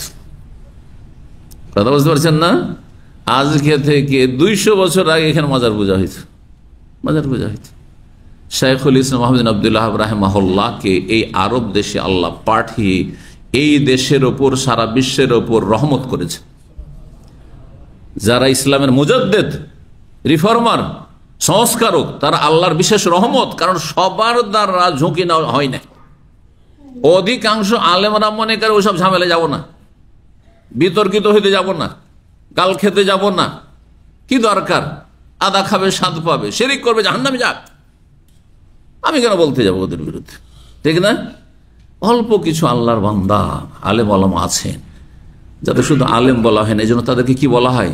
মুজাদ্দিদ। মুজাদ্দিদ মানে সংস্কারক, যাদের দ্বারা সংস্কার হয়েছে, মানুষের আগাছা দূর করা হয়েছে। মুসলিম সমাজে ধর্মের নামে আগাছা ছিল, সেই আগাছাকে দূর করা হয়েছে। যেগুলো ইসলাম না সেগুলো ইসলাম মনে করত। মক্কা মদিনায় রাসূলুল্লাহ সাল্লাল্লাহু আলাইহি ওয়াসাল্লামের কবরের তওয়াফ হইতো, এই তুর্কি আমলে তওয়াফ হইতো। এদিক থেকে বাবে জিবরিল দিয়ে ওই দিকে সব খোলা ছিল, যারা পুরোটাতে তওয়াফ করতো কাবার মতো। গায়রুল্লাহর কাছে চাইতো। আমাদের একজন বাঙালি সৌদি ছিলেন, শেখ, মদিনা ইউনিভার্সিটি থেকে পাশ করেছেন, আজকে থেকে 50-60 বছর আগে। ওনাদের 3জন বাঙালি সৌদি হয়েছেন, আর 3জনই মদিনা থেকে পাশ করা। 3জনের সাথে আমার দেখা সাক্ষাৎ হয়েছে এবং 3জনের বাড়ি গিয়েছে। 2জন মক্কাতে, 2জনের বাড়ি, 2জনের ছেলেমেয়েরা মক্কায় আছেন, 1জনের ছেলেমেয়েরা মদিনায় আছেন। তাদের 3জনের সাথে আমার পরিচয় ছিল, খাতির ছিল, আলহামদুলিল্লাহ। আর তাদের বাড়িতে যেতাম, এখনো মাঝে মধ্যে তাদের ছেলেদের সাথে যোগাযোগ আছে। তাদের একজন এখানে আসতেন 4-5 বছর আগে, যারা পুরাতন ছাত্র দেখছেন, বশির আল মাসুমি। ওনার আব্বা একজন ছিলেন, ওনার আব্বা মানে উনি সরাসরি সৌদি হননি, ওনার আব্বা মাদানি। উনি যখন হইলেন তখন গোটা পরিবার সহ, তখন এই বশির মাসুমি আমার খুব ঘনিষ্ঠ বন্ধু মানুষ, আমার বাসায় আসতেন এখানে দামামে পরিবার নিয়েও আসতেন। তারপরে এখানে এসে অনেকবারই লেকচার দিয়েছেন। ওনার বেশ কিছু বই আছে, হ্যাঁ, তার মধ্যে একটি হচ্ছে প্রচলিত ভুল, কে পড়েছেন বইটা? হ্যাঁ, আর ইসলামের নামকরণের পদ্ধতি, নামকরণের ইসলামী পদ্ধতি। নামের ক্ষেত্রে এই জন্য যে তার নাম ছিল খাইরুল বাশার, উনি বই লিখলেন খাইরুল বাশার, তার নাম খাইরুল বাশার মানে হ্যাঁ শ্রেষ্ঠ মানুষ। তো শ্রেষ্ঠ মানুষ কে? মোহাম্মদ। আমাদের দেশে খাইরুল বাশার আছে না মেলা? আপনি খাইরুল বাশার কি করেন? আমিও তো খাইরুল বাশার না। আরে আবু বকরও তো খাইরুল বাশার না, ওমারও খাইরুল বাশার না, আবু হানিফা, শাফি, মালিক, আহমদও তো খাইরুল বাশার না, কেউ তো খাইরুল বাশার। মক্কা মদিনা ওমর তো খাইরুল বাশার। খাইরুল বাশার একমাত্র যিনি সমস্ত মানুষের সেরা, খাইর সবচেয়ে শ্রেষ্ঠ, সৈয়দুল মুরসালিন খাতামুন নবীয়্যিন মুহাম্মদ সাল্লাল্লাহু আলাইহি ওয়াসাল্লাম, নাম ছিল তার খাইরুল বাশার। হ্যাঁ, বাবা মাদানী হইল, হয়তো মাদানী হওয়ার আগে ছেলের জন্ম হয়েছে, তখন আগেও পরম্পরা দেশের তরিকে নাম রেখেছে। হ্যাঁ, আমাদের সাথে মদিনায় পড়তো কিছু ছেলে, হাটহাজারী থেকে এসেছিল, অথবা ফুটিয়া থেকে এসেছিল, দেওবন্দি মাদ্রাসা, কওমি মাদ্রাসাগুলো থেকে। ওদের একজন নাম ছিল আশেক এলাহি। জি, আমাদের সাথে পড়েছে ও আশেক এলাহি। আশেক এলাহি মানে কি? যে আল্লাহর সাথে প্রেম করে। আল্লাহর সাথে প্রেম করেন না, আল্লাহকে ভালোবাসেন। প্রেম শব্দটি শুনেই খারাপ লাগছে না? তাহলে প্রেমের সংজ্ঞা আলাদা আর ভালোবাসার সংজ্ঞা আলাদা। হ্যাঁ, মহিবুর রহমান, মহিবুল্লাহ, মহিবুর রসুল এগুলো তো ঠিক আছে, হ্যাঁ, হাবিবুর রহমান এগুলো ঠিক আছে, কিন্তু আশেকুর রহমান, আশেকে রসুল, হ্যাঁ, আশেকুন নবী, আশেক এলাহি, এই নামগুলি বিদাতি নাম সব। ইশক, ইশক, হালাল ইশক একমাত্র স্বামী স্ত্রীর ইশক, প্রেম, আর না হলে হারাম হচ্ছে বয়ফ্রেন্ড গার্লফ্রেন্ডের ইশক। কথা বুঝতে পারছেন? বা সমকামীদের ইশক। এই নোংরা শব্দটি আপনি, নোংরা শব্দটি আল্লাহ ও রসুল সম্পর্কে ব্যবহার করছেন আপনি, হ্যাঁ, আর ধর্মের লেবাস পরে কত বড় বেয়াদবি করছেন বলুন তো দেখি। আরো বোঝায়, কারণ অনেক নতুন ভাইরা আছেন মনে করছেন যে না, কোন আপত্তি হলো, প্রেম আর ভালোবাসা, প্রেম ভালোবাসা। তো আমি উদাহরণ দেখছি। আপনি স্ত্রীকে যদি বলেন আপনি, হ্যাঁ, বিনোদন করে যে আমি তোমার প্রেমিক, ভালো লাগবে না মন্দ লাগবে? বলেন, ভালো লাগবে। ওকে ভালো লাগবে না? আপনাকে বলতে ভালো লাগছে, ওকেও ভালো লাগছে, তাই না? হ্যাঁ, প্রেমিক আর প্রেমিকা, তুমি আমার প্রেমিকা, স্ত্রীকে বলছে, অসুবিধা আছে? আচ্ছা, যদি আপনার আম্মাকে বলেন, মা তোমার সাথে আমি খুব প্রেম করি, চলবে? এবার বুঝে আসছে? আচ্ছা, মাকে বললেন না, আপনি বোনকে বলছেন, বড় বোনকে, হ্যাঁ, যে আপা আপনি আমার প্রেমিকা, চলবে? এবার বুঝছেন, খুলে খুলে না বললে বুঝবেন না যে আমাদের দেশে ধর্মের নামে কত আগাছা আছে। মদিনা ফারেক হয়ে যাচ্ছে, বাপ নাম রেখেছে আশিকের রসুল, আশিক এলাহি, এগুলো হচ্ছে দেশের নাম। আশিকুর রহমান না, জায়েজ নয়, মোটেই জায়েজ নয়, নাম পরিবর্তন করতে হবে। তো এই খাইরুল বাশারের নাম ছিল বশির মাসুমির রাহিমাহুল্লাহ, 3-4 বছর আগে ইন্তেকাল করেছেন তিনি মক্কায়। তো তখন ওর আব্বা সৌদি আরব আসার পরে একটু যখন বুঝতে শিখলো, তো নাম করলো আবুল বাশার। খাইরুল বাশার কি করলো? আবুল বাশার। আচ্ছা, ও যখন নিজে লেখাপড়া করে বড় হইলো আর সৌদি নাগরিকত্ব পেল বাবার সাথে, তখন দেখলো আবুল বাশার কে? মানুষের বাপ। মানুষের বাপ কে? আদম। তো আমি তো আদম না, আমি তো আদম না। তো খাইরুল বাশার নামও আমার ঠিক না, আমার বাবা যে নাম চেঞ্জ করলো তাও অর্ধেকটা চেঞ্জ করলো, কিন্তু অর্ধেকটা খারাপ থেকেই গেল, হ্যাঁ, আবুল বাশার থেকে গেল। তখন ও বলল যে না, আমি বশির। আমি নাম কি? বশির।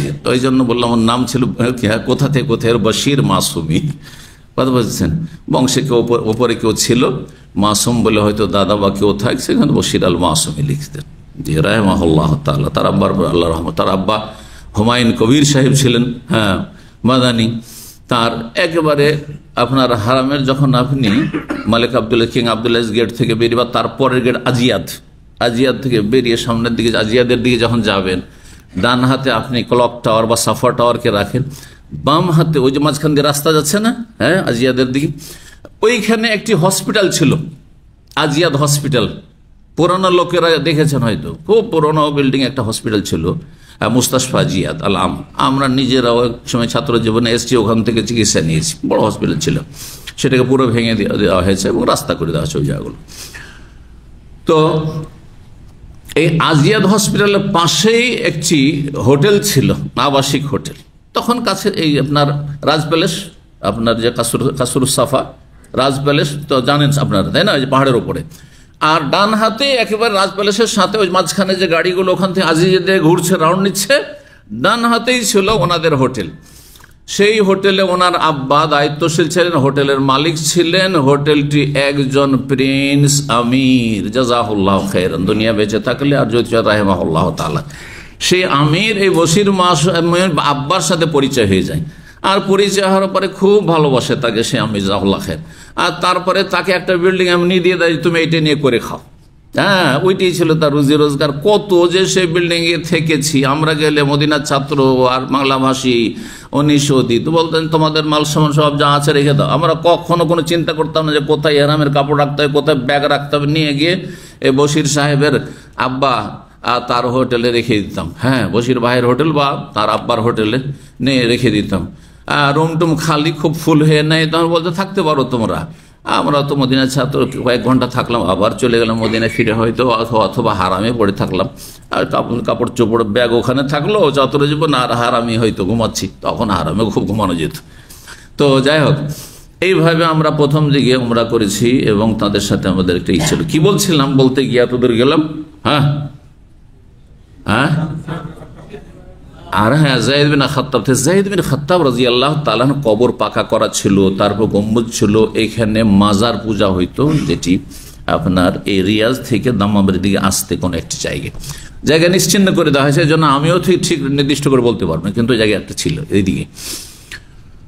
তো এই মাজার যখন ভাঙতে আসেন, হ্যাঁ, শাইখুল ইসলাম আহমদ বিন আব্দুল্লাহ রাহিমাহুল্লাহর ছাত্ররা বা তার অনুসারীরা, তখন সেই এলাকার মাজার পূজারী, আরব মাজার পূজারীরা প্রতিবাদ করে এবং প্রতিরোধ করে, এবং সেখানে লড়াই হয়। যথাসাধ্য তারা চেষ্টা করে মাজার রক্ষার জন্য। আর তারপরে যখন তারা অপারগ হয়ে যায়, পালিয়ে যায়, আর আলহামদুলিল্লাহ সে মাজারকে গড়িয়ে দেওয়া হয়। এইভাবে যায়েদ বিন খাত্তাব রাদিয়াল্লাহু তাআলা কবর বা পাকা মাজারকে ভেঙে নিশ্চিহ্ন করা হয়েছে।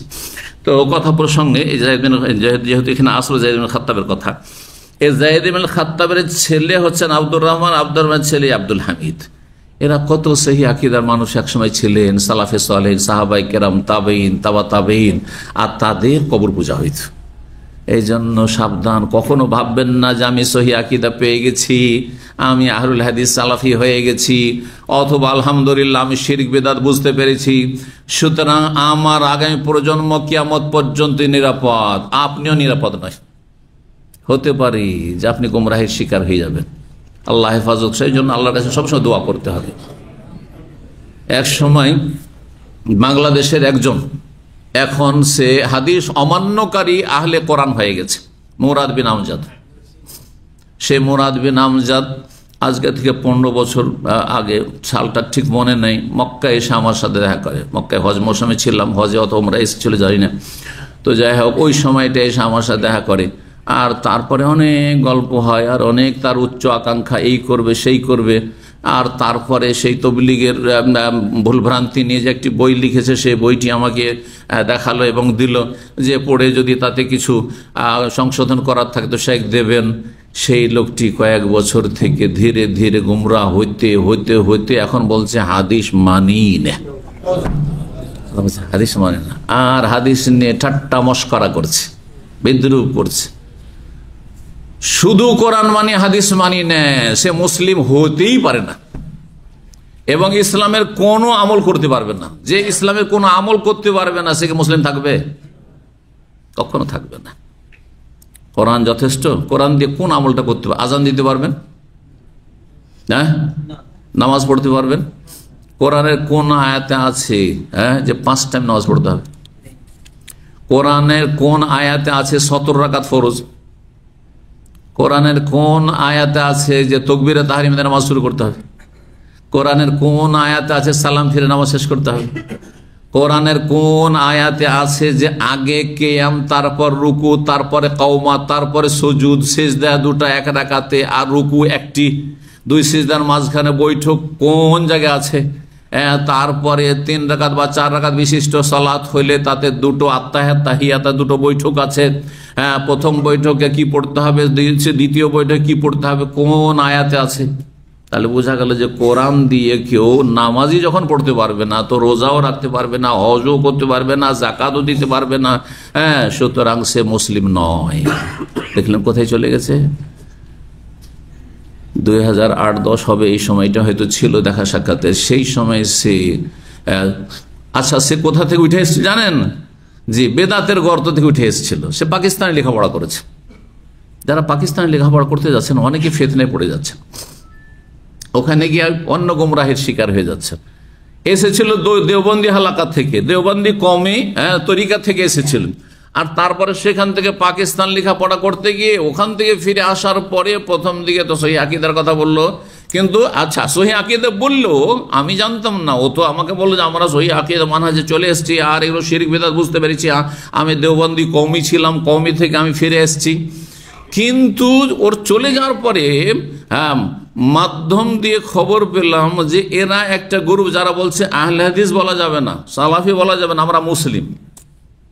কয়েক বছর মুসলিম থাকলো এই মুরাদ বিন আমজাদ গ্রুপ, কয়েক বছর কি থাকলো, আমরা সাম্মা কোন আমরা মুসলিম, ব্যাস, অন্য কোনো লেভেল নেই, রাখবো না। আরে ভাই রাখবো না তো তোর হানফি লেভেল বাদ দিতে হবে, ওরা বাদ দিক আমরা বাদ দিত। কারণ যারা ভুল পথে আছে, বিভিন্ন গুমরাহিতে আছে, তারা যদি রাখতে পারে, যদি কেউ রাখতে পারে, নকশবন্দি রাখতে পারে, চিস্তি রাখতে পারে, কাদেরি রাখতে পারে, সাবেরি রাখতে পারে, চরমনাই রাখতে পারে, সারসিনা রাখতে পারে, জনপুরি রাখতে পারে, তো আমরা আহলে হাদিস কেন রাখতে পারবো না? তা চিনবে কি করে আমাদেরকে যে আমরা কোরআন হাদিসের অনুসারী? তোমরা এই লেভেলগুলো মুছে ফেলো, আমরাও মুছে ফেলে সবাই সাম্মা করবো, তখন মুসলিম হওয়া যথেষ্ট। আর যতদিন বেদাতি বাকি আছে আহলে সুন্নাত বলা জরুরি। যখন আহলে সুন্নাত নামটি বেরেলভি রেজবিরা নিয়ে নিয়েছে, তাহলে আহলুল হাদিস বলা জরুরি। এবার বুঝতে পেরেছেন? এক সময় সাহাবাই কেরামদের যুগে, সাহাবাই কেরামদের জামানা ছিল, হাসান বসরি রাহিমাহুল্লাহ, মোহাম্মদ ইবনে সিরিন, ইমাম মোহাম্মদ ইবনে সিরিন রাহিমাহুল্লাহ, তিনি বলছেন যে যখন বেদাত শুরু হয়ে গেল তখন আমরা দেখতাম যে যারা আহলে সুন্নাত তাদের হাদিস নিতাম আর আহলে বিদাতদের হাদিস নিতাম না। তাহলে তখন সাহাবায়ে কেরাম প্রথম যুগে সবাই ছিল মুসলিম, কিন্তু যখন সাহাবায়ে কেরামদের শেষ মানে এখনো সাহাবার অনেকে বেঁচে আছেন, যখন খারেজি আর ওই মুরজিয়া বেদাতি বেরিয়ে গেল, তার শিয়া বেদাতি বেরিয়ে গেল, এইগুলো বেদাতি প্রথম বেরিয়েছে, তখন তারা ভাগ করলেন এই মুসলিমদেরকে আহলুস সুন্নাহ এবং আহলুল বিদআহ। আর তারপরে আহলুস সুন্নাহ নামটি ভারত, বাংলাদেশ, পাকিস্তান এই সুন্নির নাম নিয়ে নিল কারা? মাজার পূজারী বেরেলভি রেজবিরা। তখন আমাদের জন্য জরুরি হয়ে গেল যে আহলে সুন্নাত বললে তখন আবার জিজ্ঞাসা হবে আপনি কোন সুন্নি, ওই মাজার পূজাকারী সুন্নি না মাজার বিরোধী সুন্নি, তাই না? তো মাজার বিরোধী সুন্নি যে আমরা, সেই জন্য আমাদের আহলে হাদিস নামটি তখন ফরজ হয়ে গেল। এবার বুঝতে পেরেছেন?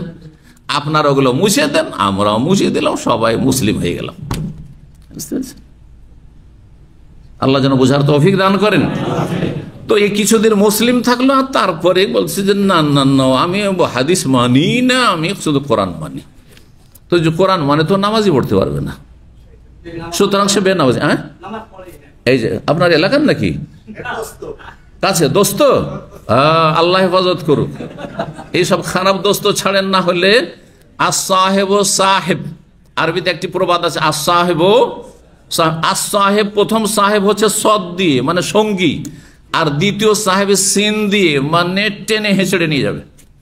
হ্যাঁ, সঙ্গী মানুষকে কি করে? টেনে হেঁচড়ে নিয়ে যায়। আমার সঙ্গী হইলে আমার বাসাতেও যদি থাকে, চলেন দার্সে, এই যে জামা এসছে দার্সে নিয়ে চলে এসছি, ওই যে আমিন ভাই এসেছেন রিয়াজ থেকে, চলেন দার্সে, দার্সে সাহেব ও সাহেব সঙ্গী হয়েছেন, দার্সে আসতে বাধ্য। কিন্তু যখন হাদিস অস্বীকারী সঙ্গী গ্রহণ করবেন, টেনে নিয়ে গিয়ে আপনাকে জাহান্নামে নিয়ে চলে যাবে। আল্লাহ বোঝার তৌফিক দান করুন, হেফাজত করুন। তো কথা লম্বা হয়ে যাচ্ছে, হাদিসটা শেষ করি কমপক্ষে। তো বলছেন যে এই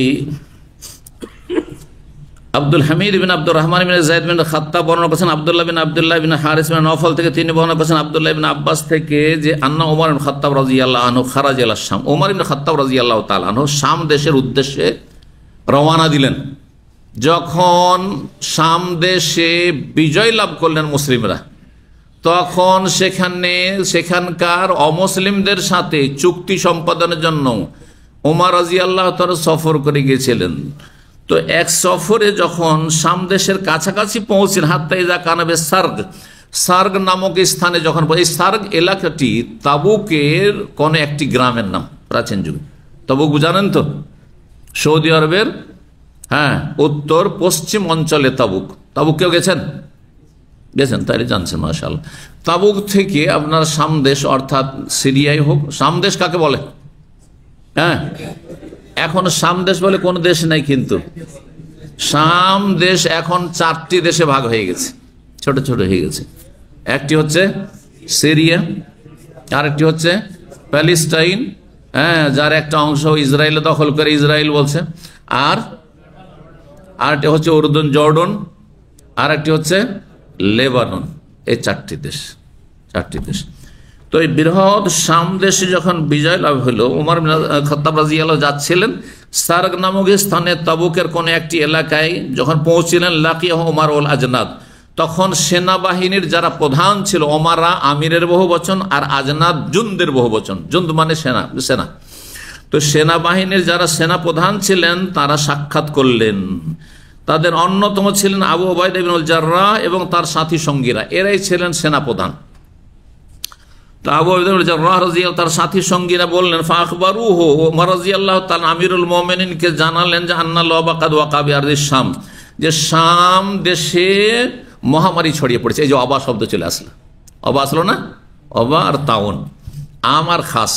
জি, তো জানানো হলো যে শাম দেশে মহামারী ছড়িয়ে পড়েছে। কালা ইবনে আব্বাস, আব্দুল্লাহ ইবনে আব্বাস রাদিয়াল্লাহু তাআলা আনহুমা বলেন, বর্ণনা করে, ফাকালা ওমর, তখন ওমর বললেন রাদিয়াল্লাহু তাআলা, তখন তিনি কিন্তু খলিফা আমিরুল মুমিনিন, আবু বকর সিদ্দিক দুনিয়া থেকে চলে গেছে, রাসূলুল্লাহ দুনিয়া থেকে চলে গেছেন, জামানাকার ওমর খাত্তাব রাদিয়াল্লাহু খেলাফতের আমল। উদউলি আল মুহাজির আউয়ালিন, প্রথম সারির মুহাজিরিনদেরকে আমার জন্য ডাকো, আমার কাছে ডেকে নিয়ে আসো, ওদের সাথে পরামর্শ করি, এখন আমরা ঢুকবো না এখান থেকে ফিরে যাব। তার মানে ওমর রাদিয়াল্লাহু তাআলার কাছে আগের যে হাদিসটি আমরা পড়াই, হাদিস পৌঁছেনি, তিনি জানতেন না মাসলা, কি করব, যাব না। ফাদাহুম, প্রথম সারির যারা মুহাজিরিন তাদেরকে ডাকলেন, ফাস্তাশারাহুম, প্রবীণ মানুষ, তাদের মশওয়ারা নিলেন, পরামর্শ নিলেন, ওয়া আখবারাহুম, এবং তাদেরকে জানালেন যে তোমরা জানো কিনা আন্নাল ওয়াকাদ ওয়াকা বিশ-শাম, শাম দেশে মহামারী ছড়িয়ে পড়েছে, এখন করব কি, শাম দেশের প্রান্তে এসে পৌঁছে আছি, এখন আমরা যাব সামনে এগিয়ে নাকি মদিনায় ফিরে চলে যাব। ফাখতালাফু, তারা আপোষে বিভক্ত হয়ে গেল, 2 দলে ভাগ হয়ে গেল, মতবিরোধ হয়ে গেল। ফাকালা বাযুম, কেউ বললেন তাদের, কাদ খারাজনা লিআমরিন, আমরা গুরুত্বপূর্ণ একটি উদ্দেশ্যে বেরিয়েছি মদিনা থেকে, অর্থাৎ খ্রিস্টানদের নেতৃত্বে ছিল এই দেশ, তারা আমাদের কাছে সারেন্ডার করেছে, সুতরাং তাদের সাথে চুক্তি সম্পাদনের জন্য আমরা এই গুরুত্বপূর্ণ দায়িত্ব নিয়ে বেরিয়েছি, আপনিও বেরিয়েছেন, সুতরাং আমাদের ফিরে যাওয়াটা মনে হয় উচিত হবে না। ওয়ালা নারা আনতার যে আনহু, আর আমরা মনে করি না যে আপনি এই কাজ, গুরুত্বপূর্ণ কাজ ছেড়ে দিয়ে ফিরে চলে যাবেন, কেন ফিরবেন, চলেন এগিয়ে যাই। ওয়াকালা বাযহুম, আবার কেউ বললেন না, মাকা বাকিয়াতুন নাস, আপনার সাথে শ্রেষ্ঠ সাহাবায়ে কেরামগণ রয়েছে। বাকিয়াতুন মানে অবশিষ্ট হয়, আর বাকিয়াতুল্লাহ খায়রুন, বাকিয়াতুন হয় শ্রেষ্ঠ। জি, যারা বাকি থাকলে জাতির কাজে আসবে, যারা যত বেশি হায়াত পাবে জাতি তত বেশি উপকৃত হবে। তো আপনার সাথে শ্রেষ্ঠ লোকেরা রয়েছেন, ওয়াসহাবু রাসূলিল্লাহ সাল্লাল্লাহু আলাইহি রাসূলুল্লাহ সাহাবায়ে কেরামগণ রয়েছেন। ওয়ালা নারা আনতুকদিমা ওয়ালা হাযাল ওয়াবা, আমরা মনে করি না যে আপনি এই মহামারীর অঞ্চলে ঝুঁকি নিয়ে প্রবেশ করবেন, এগিয়ে যাবেন, না যাওয়া ঠিক হবে না, হতে পারে যে এরাও আক্রান্ত হয়ে যাবে আর এরাও মারা যাবে, সুতরাং চলেন ফিরে যাই। পরামর্শ তাহলে 2 রকম হল, এখন নেবেন কোনটা? আর এক দলকে ডাকছেন, আনসারদেরকে। ফাকালা, যখন এই দ্বিমত দেখলেন ওমর রাদিয়াল্লাহু বলেন ইরতাফিউ আন্নি, তোমরা আমার থেকে সরে যাও, আমার মজলিস থেকে তোমরা মজলিস বরখাস্ত করো, যাও, তোমাদের কাজ হয়ে গেছে। সুম্মা কালা, তারপরে উদউলি আল আনসার, আমার জন্য আনসারীদেরকে ডেকে নিয়ে আসো। ফাদাউতুহুম, আব্দুল্লাহ ইবনে আব্বাস বলছেন আমি ডাকলাম আনসারীদেরকে, যে আপনাদেরকে আমিরুল মুমিনিন ডেকেছেন। ফাস্তাশারাম, তাদের সাথে পরামর্শ করলেন। ফাসালাকু সাবিয়াল মুহাজিরিন, কিন্তু তারাও মুহাজিরিনদের পথ অবলম্বন করলেন, মানে দুই ভাবে বিভক্ত হয়ে গেলেন। একদল বললেন যে গুরুত্বপূর্ণ কাজে এসেছেন, আবার আমরাও এসেছি, সুতরাং চলেন চলেই যাই। আর একদল যাওয়া ঠিক হবে না, সমাধান এখনো হইল না। সুম্মা কাল উদুলি মান কানা হাওনা মিন মাশয়াখাতে কুরাইশ, তারপর তারপরে যখন এরাও যখন দুই মত হয়ে গেল, তখন তাদেরকে বলে ইরতাফিউ, তোমরা আমার থেকে সরে যাও, যাও মজলিস বরখাস্ত করো, যাও নিজ নিজ কাজে যাও বা নিজ নিজ জায়গায় চলে যাও। সুম্মা কালা, তারপর উদউলি মান কানা হাওনা মিন মাশয়াখাতে কুরাইশ, আমার কাছে ডেকে নিয়ে আসো এখানে যেসব কুরাইশ বংশের প্রবীণরা রয়েছেন, কুরাইশ বংশের বয়োজ্যেষ্ঠরা, মাশিয়াখা শেখ থেকে, শেখ মানে কি? শেখ মানে আলেম, সবসময় আলেম হয়। শেখের কয়টি অর্থ হয়? মাশাআল্লাহ, জানেন, কে বলবে? এলেমের শেখ, হ্যাঁ, আমার বয়সের শেখ, শেখুল মাল, পয়সার শেখ। ইন্ডিয়াতে আরব দেশ থেকে গেলে বলছে অমুক শেখ এসছে, মানে ধনকু পয়সাওয়ালা এসছে, কথা বুঝতে পারছেন? দুবাই পয়সাওয়ালাদেরকে শেখ বলা হয়। আচ্ছা, আর আরব দেশে আবার দামাম, ওই যে হারাজ মার্কেটে যেখানে সেকেন্ড হ্যান্ড গাড়ি, ওখানে আবার আর এক শেখ আছে, ওটা 4 নম্বর শেখ, জানেন কি বলে? শেখুল মারাজ। ওরা রেট লাগায়, আপনার ওই অ্যাক্সিডেন্টাল গাড়ি রেট লাগায়, যে আগে গাড়ির দাম কত ছিল এখন ছিল, ওদেরকে শেখুল মারাজ। দেখতাম যে একজনেরও দাড়ি নেই, একজনের দাড়ি নেই, সব শেখুল মারাজ। তো এই জন্য শেখ মানে ভাববেন না যে এলেমওয়ালা শেখ। এলেমওয়ালা শেখ অল্প বয়সে এলেমওয়ালা, যদি যথেষ্ট এলেম, আবার যাকে তাকে শেখ নয়। আমাদের কিছু ছাত্র 2-4 হরফ কিছু শিখেছে, আর শিখার পরে একটু লেকচার দিতে শিখেছে, আর খুতবা বিভিন্ন জায়গায় খুতবা টুতবা দিচ্ছে দেশে যে, আর নিজেরাও শেখ বলা পছন্দ করছে, আর ওদের কিছু লোকের আশা আল্লাহ হিদায়াত করে, অমুক শেখ, অমুক শেখ। না রে ভাই, আস্তাগফিরুল্লাহ বলে, মদিনা থেকে সদ্য ফারেক হয়েছেন, দিলেন শেখ বানিয়ে। দেশ থেকে দৌড়া পড়ে ফারেক হয়েছে অথবা কামেল পাশ করে, দিলেন শেখ বানিয়ে। এগুলো সীমা লঙ্ঘন। আমরা যাকে তাকে শেখ বলো, দক্ষ ভালো আলেমদেরকে শেখ। আমাদের কি শেখ বলতে আরব সমাজে আমাদেরকে লজ্জা লাগে। হ্যাঁ, আপনারা হয়তো শেখ বলছেন, তাহলে চিন্তা করুন যে কেন শেখ? তো আমরা বলি শেখ সালেহুল ফৌজান, শেখ সালেহ আলী শেখ, শেখ আব্দুল ইজ আলী শেখ, শেখ বড় বড় শেখদেরকে আমরা শেখ আরব দেশে, বুঝতে পেরেছেন? তো যাই হোক, তারপরও দক্ষ আলেম যারা দেশে, তাদেরকে শেখ বলেন। কিন্তু এমনি অদক্ষ সাধারণ, হ্যাঁ মোটামুটি সহি আকীদা হইলেই দিলেন শেখ, মাদ্রাসা পড়া হইলেই শেখ বানিয়ে দিলেন, আপনার জলসা মাহফিলের আপনার বক্তা হইলেই তাকে শেখ বানিয়ে দিলেন। এইসব না করা উচিত। জি, তো যাই হোক, এতে মানুষ বিভ্রান্ত হবে, মনে করবে সব একই রকমের শেখ। হ্যাঁ, একই রকমের, একই ক্যাটাগরির শেখ না, একই ক্যাটাগরির না। হ্যাঁ, সারা আর সোরাইয়ার পার্থক্য। সারা মানে ধ্রুব তারা, আর সোরাইয়া মানে ধ্রুব তারা, আর সারা মানে হচ্ছে মাটি। কোথায় মাটি আর কোথায় ধ্রুব তারা। তো বললে উদউলি মান কানা হাহুনা মিন মাশয়াখাতে, কুরাইশ বংশের যেসব বয়োজ্যেষ্ঠরা এখানে রয়েছেন তাদেরকে নিয়ে আসো, মিন মুহাজিরিল ফাত, আর যারা মক্কা বিজয়ের আগে হিজরত করেছেন, মক্কা বিজয়ের পূর্বেই যারা হিজরত করেছেন, কারা দীর্ঘ সময় যারা দিন শিখার সুযোগ পেয়েছেন, তারা শ্রেষ্ঠ। আবার কেউ কেউ আছেন যে মক্কা বিজয়ের সময় উপায় নাস্তিক হয়ে ইসলাম গ্রহণ করেছে, তারা সেই মর্যাদা পাবে না যেই মর্যাদা যারা প্রথম দিকে হিজরত করেছে। প্রথম দিকে যারা হিজরত করেছে অবশ্যই পার্থক্য রয়েছে। যার যত বেশি ইসলামের ক্ষেত্রে এহসান অবদান রয়েছে বা অংশগ্রহণ রয়েছে, সেই হিসেবে মর্যাদা নির্ণয় হবে। জি, তো ডাকতে বললেন ওদেরকে। ফাদাউতুহুম, ইবনে আব্বাস বলছেন আমি তাদেরকে ডাকলাম। ফালাম ইয়াখতালিফ মিনহুম আলাইহি রাজুলান, কিন্তু এদের যখন এই তৃতীয় দলকে ডাকা হলো পরামর্শ নেওয়ার জন্য, তাদের দুইজনও ভিন্ন মত পোষণ করলেন না, কোনো ইখতিলাফ নেই। এখন সবাই একবার এক বাক্যে একটি পরামর্শ দিলেন। পরামর্শ কি ছিল? ফাকাল, ওরা সকলে বললেন, নারা আনতার জান্নাস, আমরা মনে করি যে হে আমিরুল মুমিনিন, আপনি লোকজনকে মদিনা ফিরে চলে যাবেন, লোকজনকে নিয়ে মদিনা ফিরে যাবেন। ওয়ালা তুকদেমাহুম আলা হাযাল ওয়াবা, এই মহামারীর অঞ্চলে আপনি তাদেরকে নিয়ে যাবেন না, তাদেরকে নিয়ে এগিয়ে যাবেন না। ফানাদা ওমর ফিন নাস, তখন ওমর রাদিয়াল্লাহু তাআলা জনগণের মাঝে ঘোষণা করলেন। তাহলে অনেক লোকজন সাথে ছিলেন, অনেক লোকজন সাথে ছিলেন, ছড়িয়ে ছিটিয়ে আছে, তাদের মাঝে ঘোষণা করে দিলেন, ইন্নী মুসাব্বিহুন আলা জাহরিন, আমি আগামীকাল সকালে সকালে আমার বাহনের পিঠে আরোহণ করে মদিনা রওনা দেব। মুসাব্বিহুন মানে আমি সকালে উঠেই আমি উটের পিঠে চাপবো। ফাসবিহু আলাইহি, তোমরা উটের পিঠে চেপে সকালে সকালে বেরিয়ে পড়ো মদিনার উদ্দেশ্যে। ফাকাল আবু উবাইদা বিন জাররাহ, আবু উবাইদা বিন জাররাহ চেনেন তো তাকে? আবু উবাইদা বিন জাররাহ কে ছিলেন? 10 জন জান্নাতের সুসংবাদ প্রাপ্ত যে সাহাবায়ে কেরাম, সুনানে তিরমিজির হাদিসে তাদের অন্যতম তিনিও ছিলেন।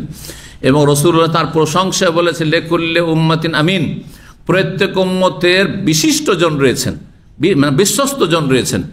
আর আমার উম্মতের বিশ্বস্ত হচ্ছেন, বিশ্বস্ত তো সব সাহাবায়ে কেরাম, কিন্তু এক একজন এক একটি গুণে অনন্য হয়ে যান। গুণ এক একটি গুণ এক একজনের মধ্যে খুব বেশি থাকে। জি, তো আমিন হাযিহিল উম্মাহ আবু উবাইদা বিন জাররাহ। তো আবু উবাইদা বিন জাররাহ বললেন, তিনি একটি কথা বলে ফেলেন ওইখানে আমিরুল মুমিনিনকে, যেটি আমিরুল মুমিনিন সামনে আপত্তি করছিল কথাটি, কিন্তু তিনি তার ধারণায়, মানুষ তো তার ধারণায় তিনি বলে, তার সংশয় যে পালাবেন কেন এখান থেকে, বা ঘুরে যাবেন কেন এখান থেকে। আফিরানা মিন কাদারিল্লাহ, হে আমিরুল মুমিনিন, আল্লাহর তকদির থেকে কি পালাতে চাচ্ছেন নাকি? আপনি তকদিরে যদি বিশ্বাস থাকে, অনেকে এই ধরনের তকদিরে যদি থাকে তাহলে কি আর বাঁচবো? আর তকদিরে যদি এই কলেরা মহামারী না থাকে তাহলে কি আক্রান্ত হব? যাই হবে তাই হবে, যাবো না, না এরকম বলা উচিত নয়। যেখানে মহামারী আছে যাবেন না আপনি। তকদিরে আছে না আছে আমার তো জানা নেই, সেজন্য ঝুঁকিপূর্ণ জায়গায় যাবেন। ভালো গাড়িতে চালাতে জানেন না, তকদিরে যদি অ্যাক্সিডেন্ট থাকে তো পাকা ড্রাইভারও তো অ্যাক্সিডেন্ট করে দিচ্ছে, তো আমি কাঁচা ড্রাইভার হইলেই কি হবে, দিলাম গাড়ি চালিয়ে, চলবে না, না না। তো বলছেন না ফিরারা মিন কাদারিল্লাহ, আপনি কি আল্লাহর তকদির থেকে পালাতে চাচ্ছেন? ফাকাল ওমর, ওমর রাদিয়াল্লাহু বললেন, লাউ গায়রুকা কালা ইয়া আবু উবাইদা, হে আবু উবাইদা, এই কথাটি তোমার জন্য শোভা পায় না, তোমার ছাড়া অন্য কেউ যদি বলতো তাহলে মানানসই হইত, তুমি কি করে কথাটি বললে? সবার জন্য সব কথা সব কাজ শোভা পায় না, তুমি বললে এই কথা। নাম শোনো, উত্তর শোনেন, আমিরুল মুমিনিন উত্তর শোনেন।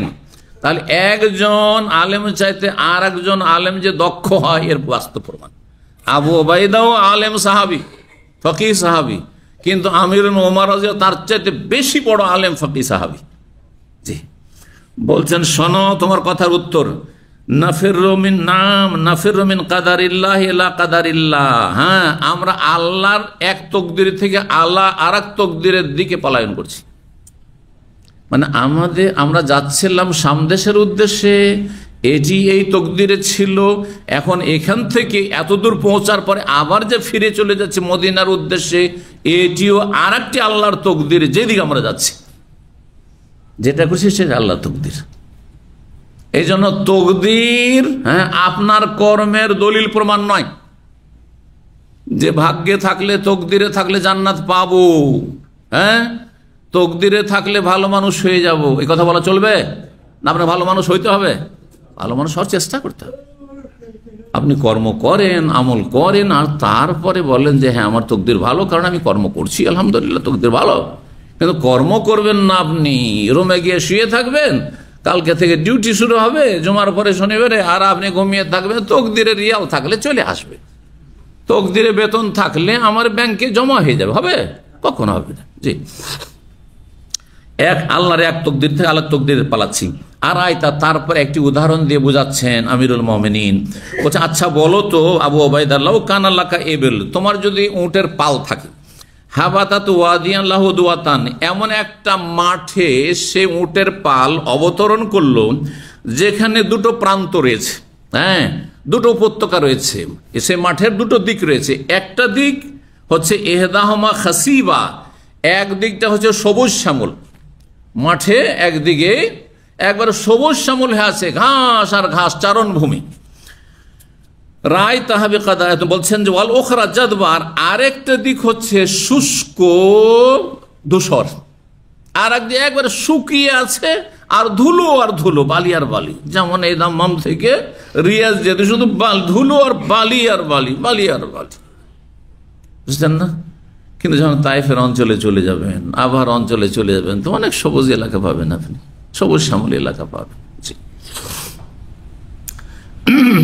তো দুটো, একটা মাঠের দুটো দিক, একদিকটা সবুজ শ্যামল আর এক দিকটা হচ্ছে শুষ্ক হয়ে আছে, কোনো পানিও নেই আর সেখানে কোনো ঘাস পাতর নেই।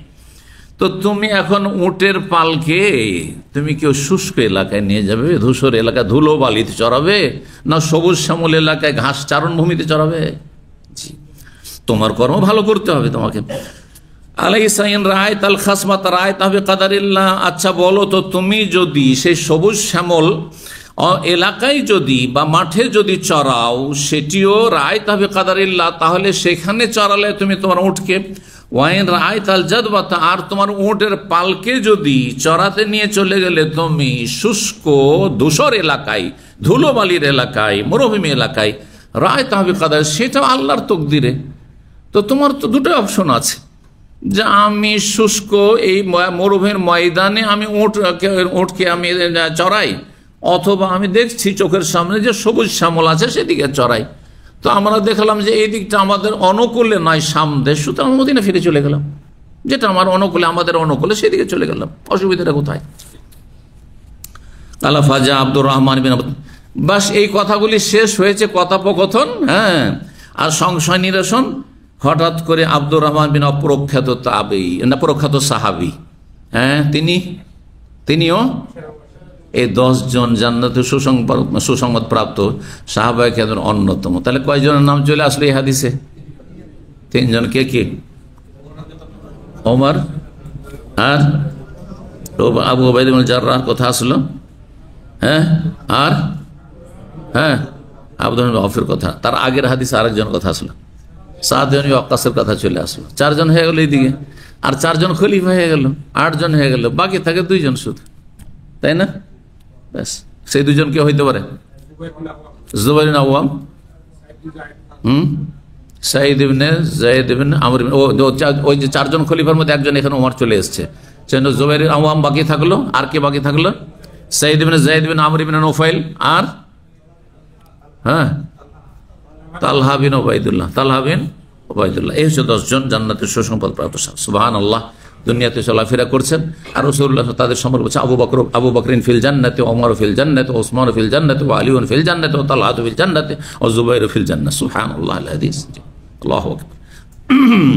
আল্লাহুম্মা আদখিলনা জান্নাহ। আল্লাহ আমাদেরকে জান্নাত দান করুন, জান্নাতুল ফিরদৌস দান করুন, জাহান্নামের আযাব থেকে আল্লাহ রক্ষা করুন।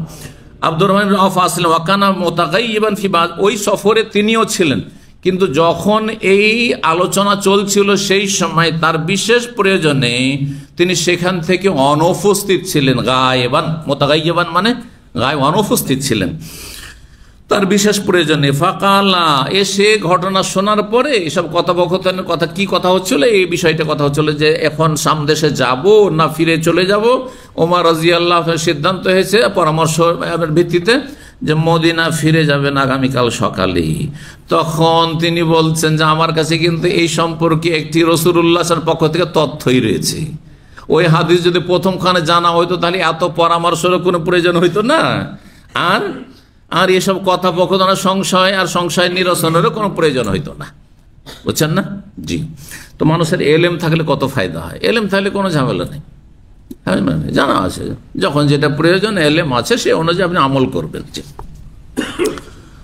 বলছেন ইন্না ইনদি ফি হাযা ইলমান, এই সম্পর্কে আমার কাছে তথ্য রয়েছে। সামিতু রাসূলুল্লাহ, সেই তথ্য হচ্ছে আমি রাসূলুল্লাহ সাল্লাল্লাহু আলাইহি ওয়াসাল্লামকে বলতে শুনেছি, ইয়াকুল ইজা সাবাতুম বিহি বিআরদিন, এই প্লেগ সম্পর্কে যদি শুনতে পাও যে কোনো এলাকায় ছড়িয়ে পড়েছে, ফালা তাকদামু আলাইহি, সে এলাকায় তোমরা এগিয়ে যাবে না। ওয়াইদা ওয়াকাবে আরদিন, আর কোন এলাকায় যদি ছড়িয়ে পড়ে প্লেগ, ওয়ান্তুম বিহার, সেখানে তখন অবস্থান করে রয়েছো, ফালা তাখরুজু ফিরারাম মিনহু, সেখান থেকে পালিয়ে যাওয়ার চেষ্টা করবে না, যে জান বাঁচাই পালিয়ে যায়, এতে বহু মানুষের ক্ষতি করে দুনিয়াতে ধ্বংস নিয়ে আসবে না। এরকম ঝুঁকির কাজ অন্যদের জন্য করবে না। তোমার ভাগ্যে যেটা আছে তার উপরে সবর করো, সবর করো। 5730 নম্বর হাদিস বর্ণনা করছেন আব্দুল্লাহ বিন আমর রাদিয়াল্লাহু তাআলা, তিনি বলছেন আন্না ওমর খারাজা শাম, ওমর রাদিয়াল্লাহু শাম দেশের উদ্দেশ্যে বের হলে ফালাম্মা কানাবে সার্ক নামক স্থানে যখন পৌঁছিলেন, আগের হাদিসেরই কিছু কথা অতিরিক্ত রয়েছে, বালাগাও, তার কাছে সংবাদ পৌঁছলো যে আন্নাল ওয়াবা কাদ ওয়াকা বিশ-শাম, শাম দেশে মহামারী ছড়িয়ে পড়েছে। ফা আখবার আব্দুর রহমান বিন আউফ, সংক্ষেপ করে আব্দুর রহমান বিন আউফ তাকে জানাইলেন যে আন্না রাসূলুল্লাহ সাল্লাল্লাহু আলাইহি ওয়াসাল্লাম, রাসূলুল্লাহ সাল্লাল্লাহু আলাইহি ওয়াসাল্লাম এই হাদিস বলে যে যা সামিতুম বিহি বিআরজিন, এ তাউন প্লেগ মহামারী সম্পর্কে যদি কোনো এলাকায় শুনতে পাওয়া যে ছড়িয়ে পড়ে, ফালা তাকদামু আলাইহি, সেই এলাকায় তোমরা কদম রাখবে না। ওয়াইদা ওয়াকা ওয়ান্তুম বিহার, কোনো এলাকায় অবস্থান করছে সেখানে যদি এই প্লেগ ছড়িয়ে পড়ে, ফালা তাখরুজু ফিরারাম মিনহু, সেখান থেকে পালায়ন করবে না। 5731 নম্বর হাদিস বর্ণনা করছেন আবু হুরায়রা রাদিয়াল্লাহু তাআলা আনহু, তিনি বলেন কালা রাসূলুল্লাহ সাল্লাল্লাহু আলাইহি ওয়াসাল্লাম, রাসূলুল্লাহ বলেন লা ইয়াদখুলুল মাদিনাতাল মাসিহু ওয়াল তাউন, মদিনায় মাসিহ মানে মাসিহুদ দাজ্জাল, মাসিহ মানে কি সব সময়, মাসিহ মানে সবসময় মাসিহুদ দাজ্জাল হয়। মাসিহ যেমন দাজ্জালকে বলা হয় মাসিহুদ দাজ্জাল, হাদিস আছে না দুয়ার হাদিসে, ওয়াউযু বিকা মিনাল মাসিহিদ দাজ্জাল, তেমনি ঈসা আলাইহিস সালামকে আল্লাহ কি বলেছে আল মাসিহ ইবনে মারিয়াম, তাই না? তো মাসিহ দুইজন, আর দুইজনে কত পার্থক্য, আসমান জমিনের পার্থক্য, সুবহানাল্লাহ। তো দুইজনই মাসিহ, কিন্তু মাসিহ দুই ভাগে বিভক্ত। ভালো করে শুনে রাখেন কথাটি, একটি হচ্ছে মাসিহুল হুদা, আরেকটি হচ্ছে মাসিহুল দলালা। একজন হচ্ছেন মাসিহুল হুদা, হেদায়েতের মাসিহ, হেদায়েতের মাসিহ। এই মাসিহ শব্দটি মাসিহা করে কিন্তু ভারতীয় ভাষাতে ব্যবহার করা হয়। হ্যাঁ, বড় কোনো ব্যক্তি, যেই ব্যক্তি জাতির জন্য কল্যাণ বয়ে নিয়ে আসে, এই জাতির মাসিহা বলা হয় তাকে। জি,